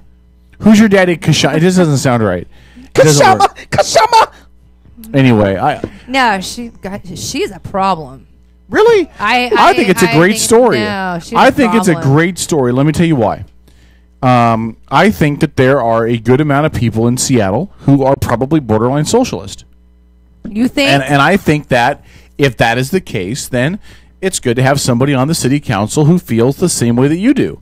I mean, if that's how your agenda goes, and I think she's overboard, but if that's how your agenda goes, then you should have somebody on the council that supports what you believe instead of the obligatory Democrat Republican bullcrap. They actually elected a socialist because it backs the views of the people in that district. So more power to her. Hopefully she does a good job. That's all well and good, Yeah. but she's a twit. How is she a twit? She's doing exactly what she told them she wanted to do if she got elected. And they basically said, we would like you to implement these policies, so make it so. We're going to send you to the council." Wait. Isn't that the same thing? Wait, she's doing exactly what she said she was going to do. Yeah. When she got elected. I'm sorry. Doesn't that reflect the views of somebody else that's in office right now? That's Obama. Just getting slapped and ridiculed. Hold on, but again, I don't blast Obama for the things he said he was going to do. I don't blast him for Obamacare. I don't bash him for some of the buyouts. I don't bash him for some of the moves that he's made. What I do bash him for is some of these things that he probably hasn't handled correctly, like the 5-for-1 trade for the former soldier, the former Marine. Right. Yeah, that was bad. But Sharma. I'm just going to start calling her Mindy Kaling. Mindy Kaling. This racist moment brought to you by This racist moment brought to you by Bindi Myers School of Felshing. Mindy Myers. Paul, your phone's gonna ring in about 20 minutes. That's right. Yeah, it's supposed to be Bindi Myers, not Bindi Myers. Yeah, Mindy Kaling here. If you want to be mad about what she's doing, then fine. Be mad about what she's doing, but don't be mad at her. Listen, if I run for office and I tell the residents of Bremerton, I want to be your mayor. If you elect me, I will sit in the chair at my desk every day and just masturbate while I overlook the city. I will have statues built to my awesomeness on every street corner.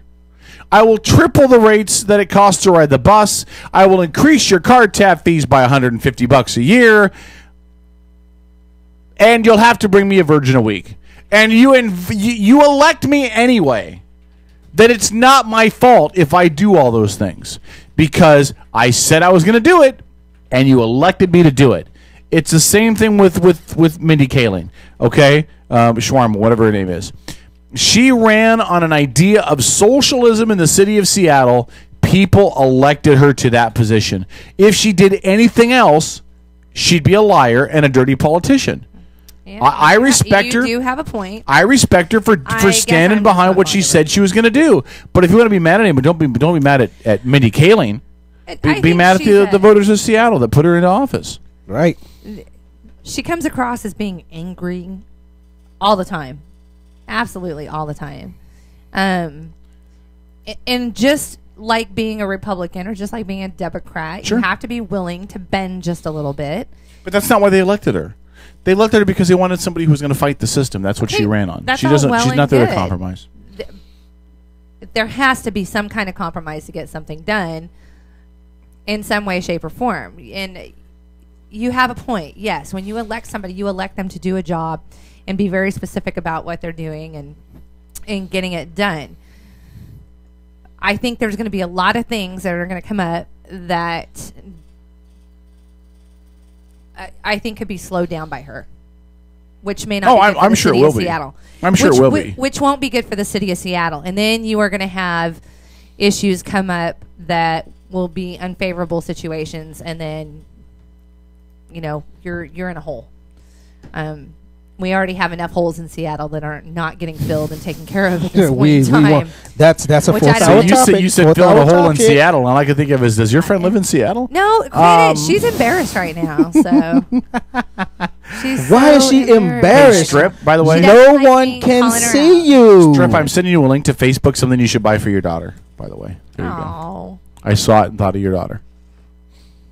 So there you go. Listen, I completely agree with what you're saying, okay? And you're right. She is going to be a challenge. But that's what she ran on. She ran on being the anti-candidate. She ran on being the one that nobody was going to want to work with because she wanted to completely revolutionize the way they did business and the way that they did politics in the city of Seattle. That's what she said she was going to do. She was going to throw a monkey wrench in the works. That's what she wanted to do. If she disrupts things, that's what the people in her district asked her to do. well, they're definitely going to get it. And I'm just saying, listen, everybody bitches about who's in office, and everybody bitches about the job they're doing, and everybody. But listen, if the person in office is doing what they said they were going to do, you can't be mad at the candidate because they did it. They're doing what they said they were going to do, and people voted them in. It's Right. blame on the voters. And more or less, it's for me that I don't agree with her stance. I see Sure. the things that she is doing, and that's why I think she's a twit, because I don't agree with the fact that there is this problem of a $15 minimum wage over there in Seattle. I have friends that own small businesses over there. There's definitely going to be some problems in the future. These are their livelihoods, and she's about to jack shit up over there. And that's a problem. So, yeah, I don't like her. But, yes, if you wanna people know in actually, Seattle yeah. like her, that's fine. I don't vote over there, so that's not... She's not my problem. But it is very unfortunate that... Some of you might hate me for saying this. Go ahead. But this is why unions were started. Believe it or not. And so many people are afraid of unions now. There's so much good and bad. If big business would pay their employees better, and that includes McDonald's, Burger King, all the I fast agree. food chains, everything like that, that means small businesses would make more money because they could charge more. It works out. I have a feeling that a lot of small businesses are going to be okay because you can have a lot more income that people are going to have to spend. I mean, flat out, may not work exactly the way they want it to right off the bat, but I mean, you got other states that are looking at doing other cities and everything like that. So let me read to you some of the things. Very expensive to live in. Yeah, but you know what though? Seattle just screwed themselves because $15 an hour on the minimum wage is going to make a lot of businesses not open up in the city limits. Let me tell you something though, real quick. You got places like McDonald's, right? Right. Look, a franchise owner of a McDonald's, like if they own a couple stores, they're making millions of dollars a year. Not profit. debating that, but here's the So- problem. If you're a franchise owner for McDonald's, are you going to open your store in Seattle within the city limits? Yeah, you or are you going to say, screw that. We'll go right outside the city limits and we'll open the store up there because we're still going to make a lot of money. We're still going to get a lot of traffic. We just don't need to be downtown.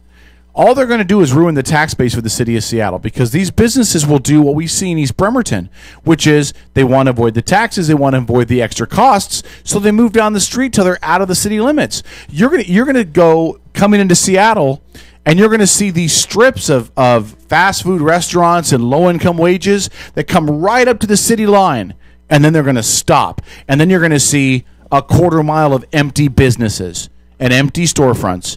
Welcome to East Bremerton. It's the same thing on a larger scale. In fact, the costs are probably worse because the B&O tax can be offset if you make sales. The more business you make on these businesses, the more people you hire, the more $15 wages you're paying, and the more money you have to make in order to support the $15 businesses. Seattle just fucked themselves. It's not that it. If you look at the McDonald's by the ferry terminal, you look at the McDonald's by the ferry terminal, their rent is astronomical. That's why they're exempt from the dollar menu stuff. That's why they're gone. No, they're still there. No, they're there. They're leaving. No, they're leaving. They're leaving because they're redoing the Coleman dock. Yeah, but they're also not coming back. They right, already said that. but They have the option, point is, but they're not. The point is, this doesn't take that into account. So I'm paying $15,000 a month on rent for this building in the Coleman dock, and now I got to come up with $15 per employee. And I have to staff how many employees because we get slammed in the middle of the rush hours on the As ferry? a franchise owner. And I got to pay franchise fees? Yeah, but come on, man. You got to look at how much. They're gone, man. Just no. And do you know who this really screws? Do you know who the $15 minimum wage really screws? Who? Middle people. Yeah. Not the lowest of the low, because they were the lowest of the low on the pay scale. I'm not calling anybody the lowest of the low. I'm saying on the pay scale.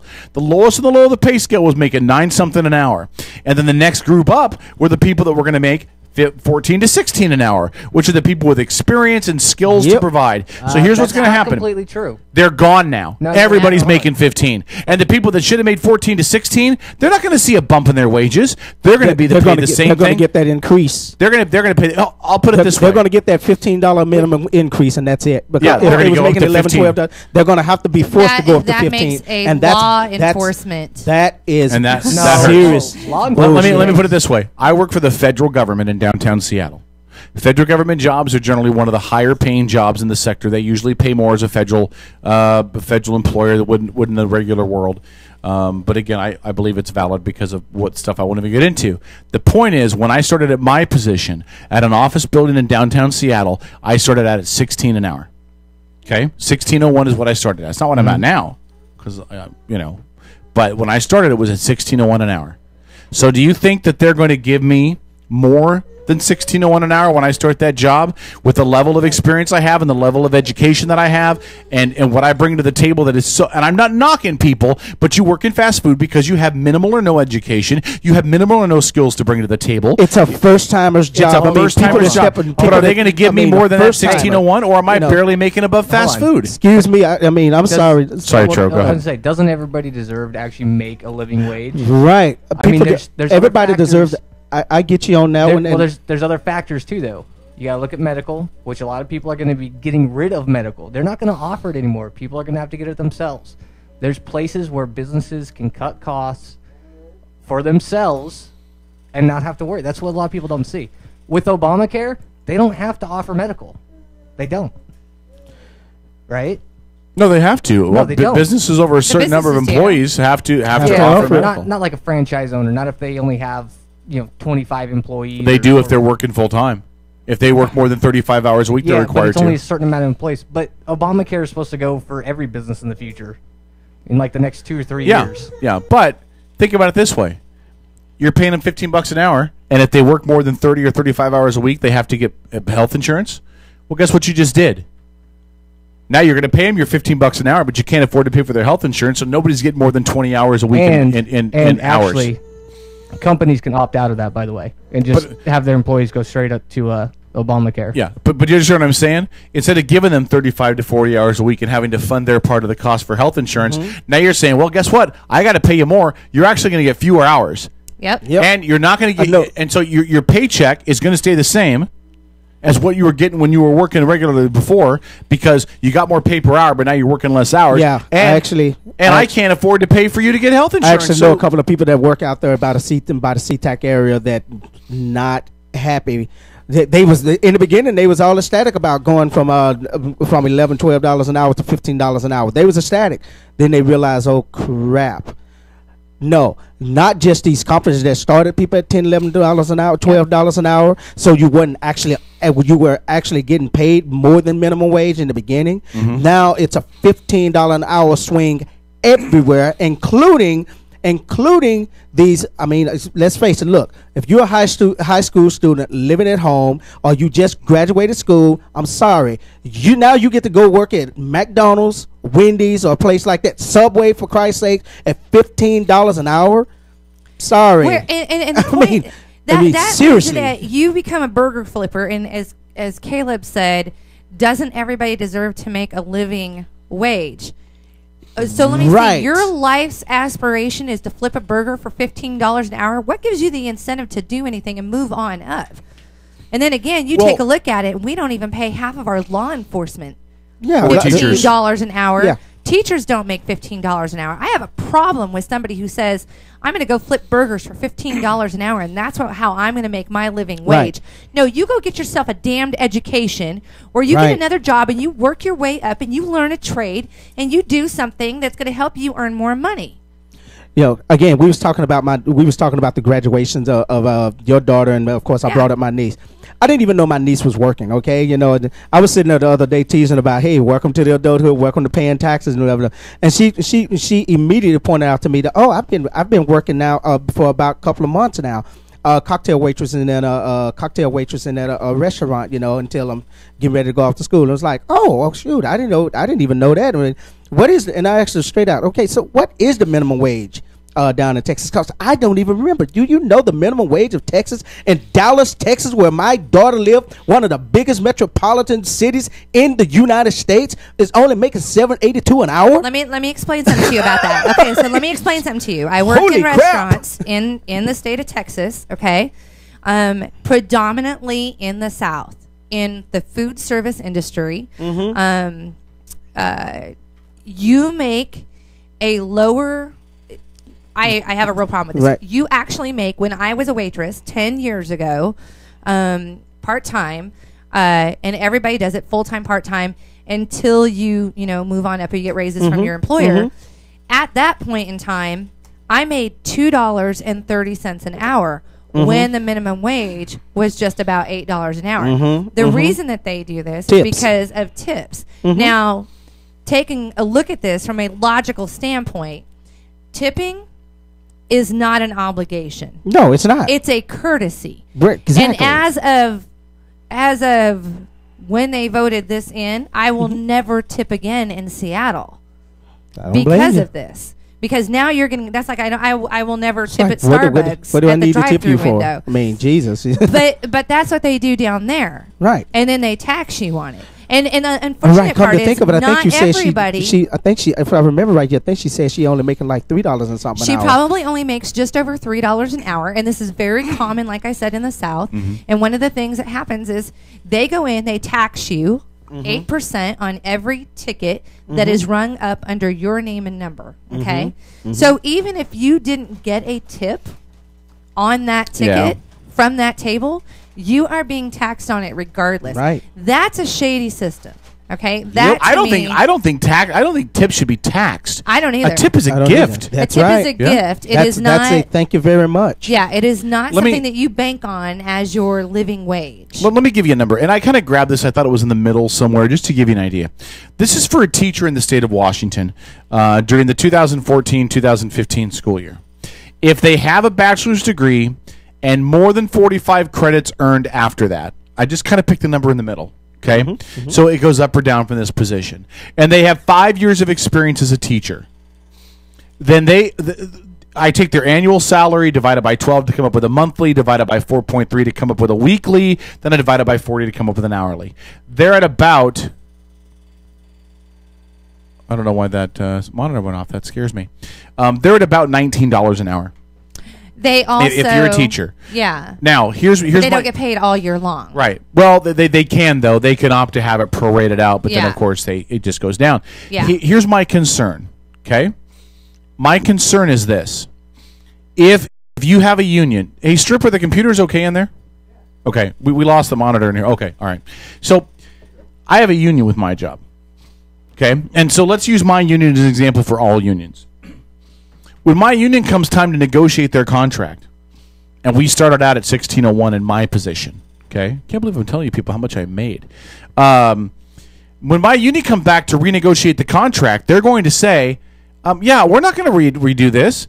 The people with no education and no training and no experience are getting 15. So we want to renegotiate this for $18.01. We want a $2 an hour bump because it's fair based on what they bring to the table as opposed to the people that are getting 15. Right. And that goes up to 18. Then the people that were making 18, their unions are going to come back and say, oh, wait a minute. We can't do 18. We want 23. And they go up to 23. And what you've essentially done with increasing the minimum wage to $15 an hour is you have shifted the working low income, which is the people getting minimum wage, you have temporarily blessed them with an advantage where you have moved them ahead before everybody else. What's going to happen is within 10 years, you're going to see a lot of shifting and a lot of people moving up that economic ladder.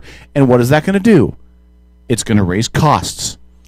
So Cost now of living is you're going to go up again. Now your $2.50 gallon of milk is going to cost you $4 for a gallon because it costs more to have the truck drivers drive it over, the people to load the trucks, and the cashiers to run your debit card. And everything is going to knock up. And then what's going to happen in 10 years? Oh, you can't survive on $15 an hour anymore. We got to pay them more. And then you'll just repeat the process. Oh, but it gets even better because you just said it for yourself. Oh my goodness. Now we have to pay the guys that work for the government even more. I don't even just mean the government. I mean everybody with a union. Think about though. You think about it, this goes back because now we got to pay you because you're the guy that takes the taxes out anyways.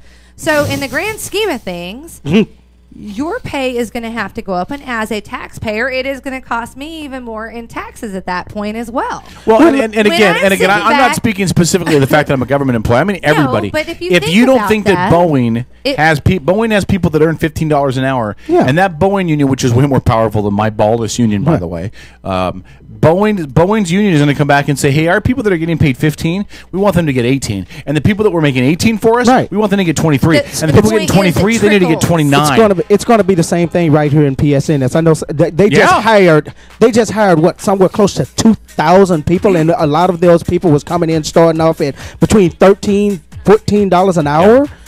I mean, that's what they were starting at in the shipyard. I would rather the shipyard start at $13 or $14 an hour than some guy flipping a damn burger because he's too lazy to go get his ass an education. This is exactly my point, though. Now you got people that's just now starting out, going into the workforce, making $15 an hour. We got bumped. By the way, Kitsap Report had a very funny article. Bainbridge raised their minimum wage to $33 an hour. Totally funny, but funny nonetheless. Last call is next. Outlaw Radio Network. Stick around. We're going to talk about my views on women and relationships and why I am 100% correct. Her name is Marcy, right? Marcy, yes. Call in. She's not going to. From NPR News in Washington, I'm Jim Hawk. 5 people are dead and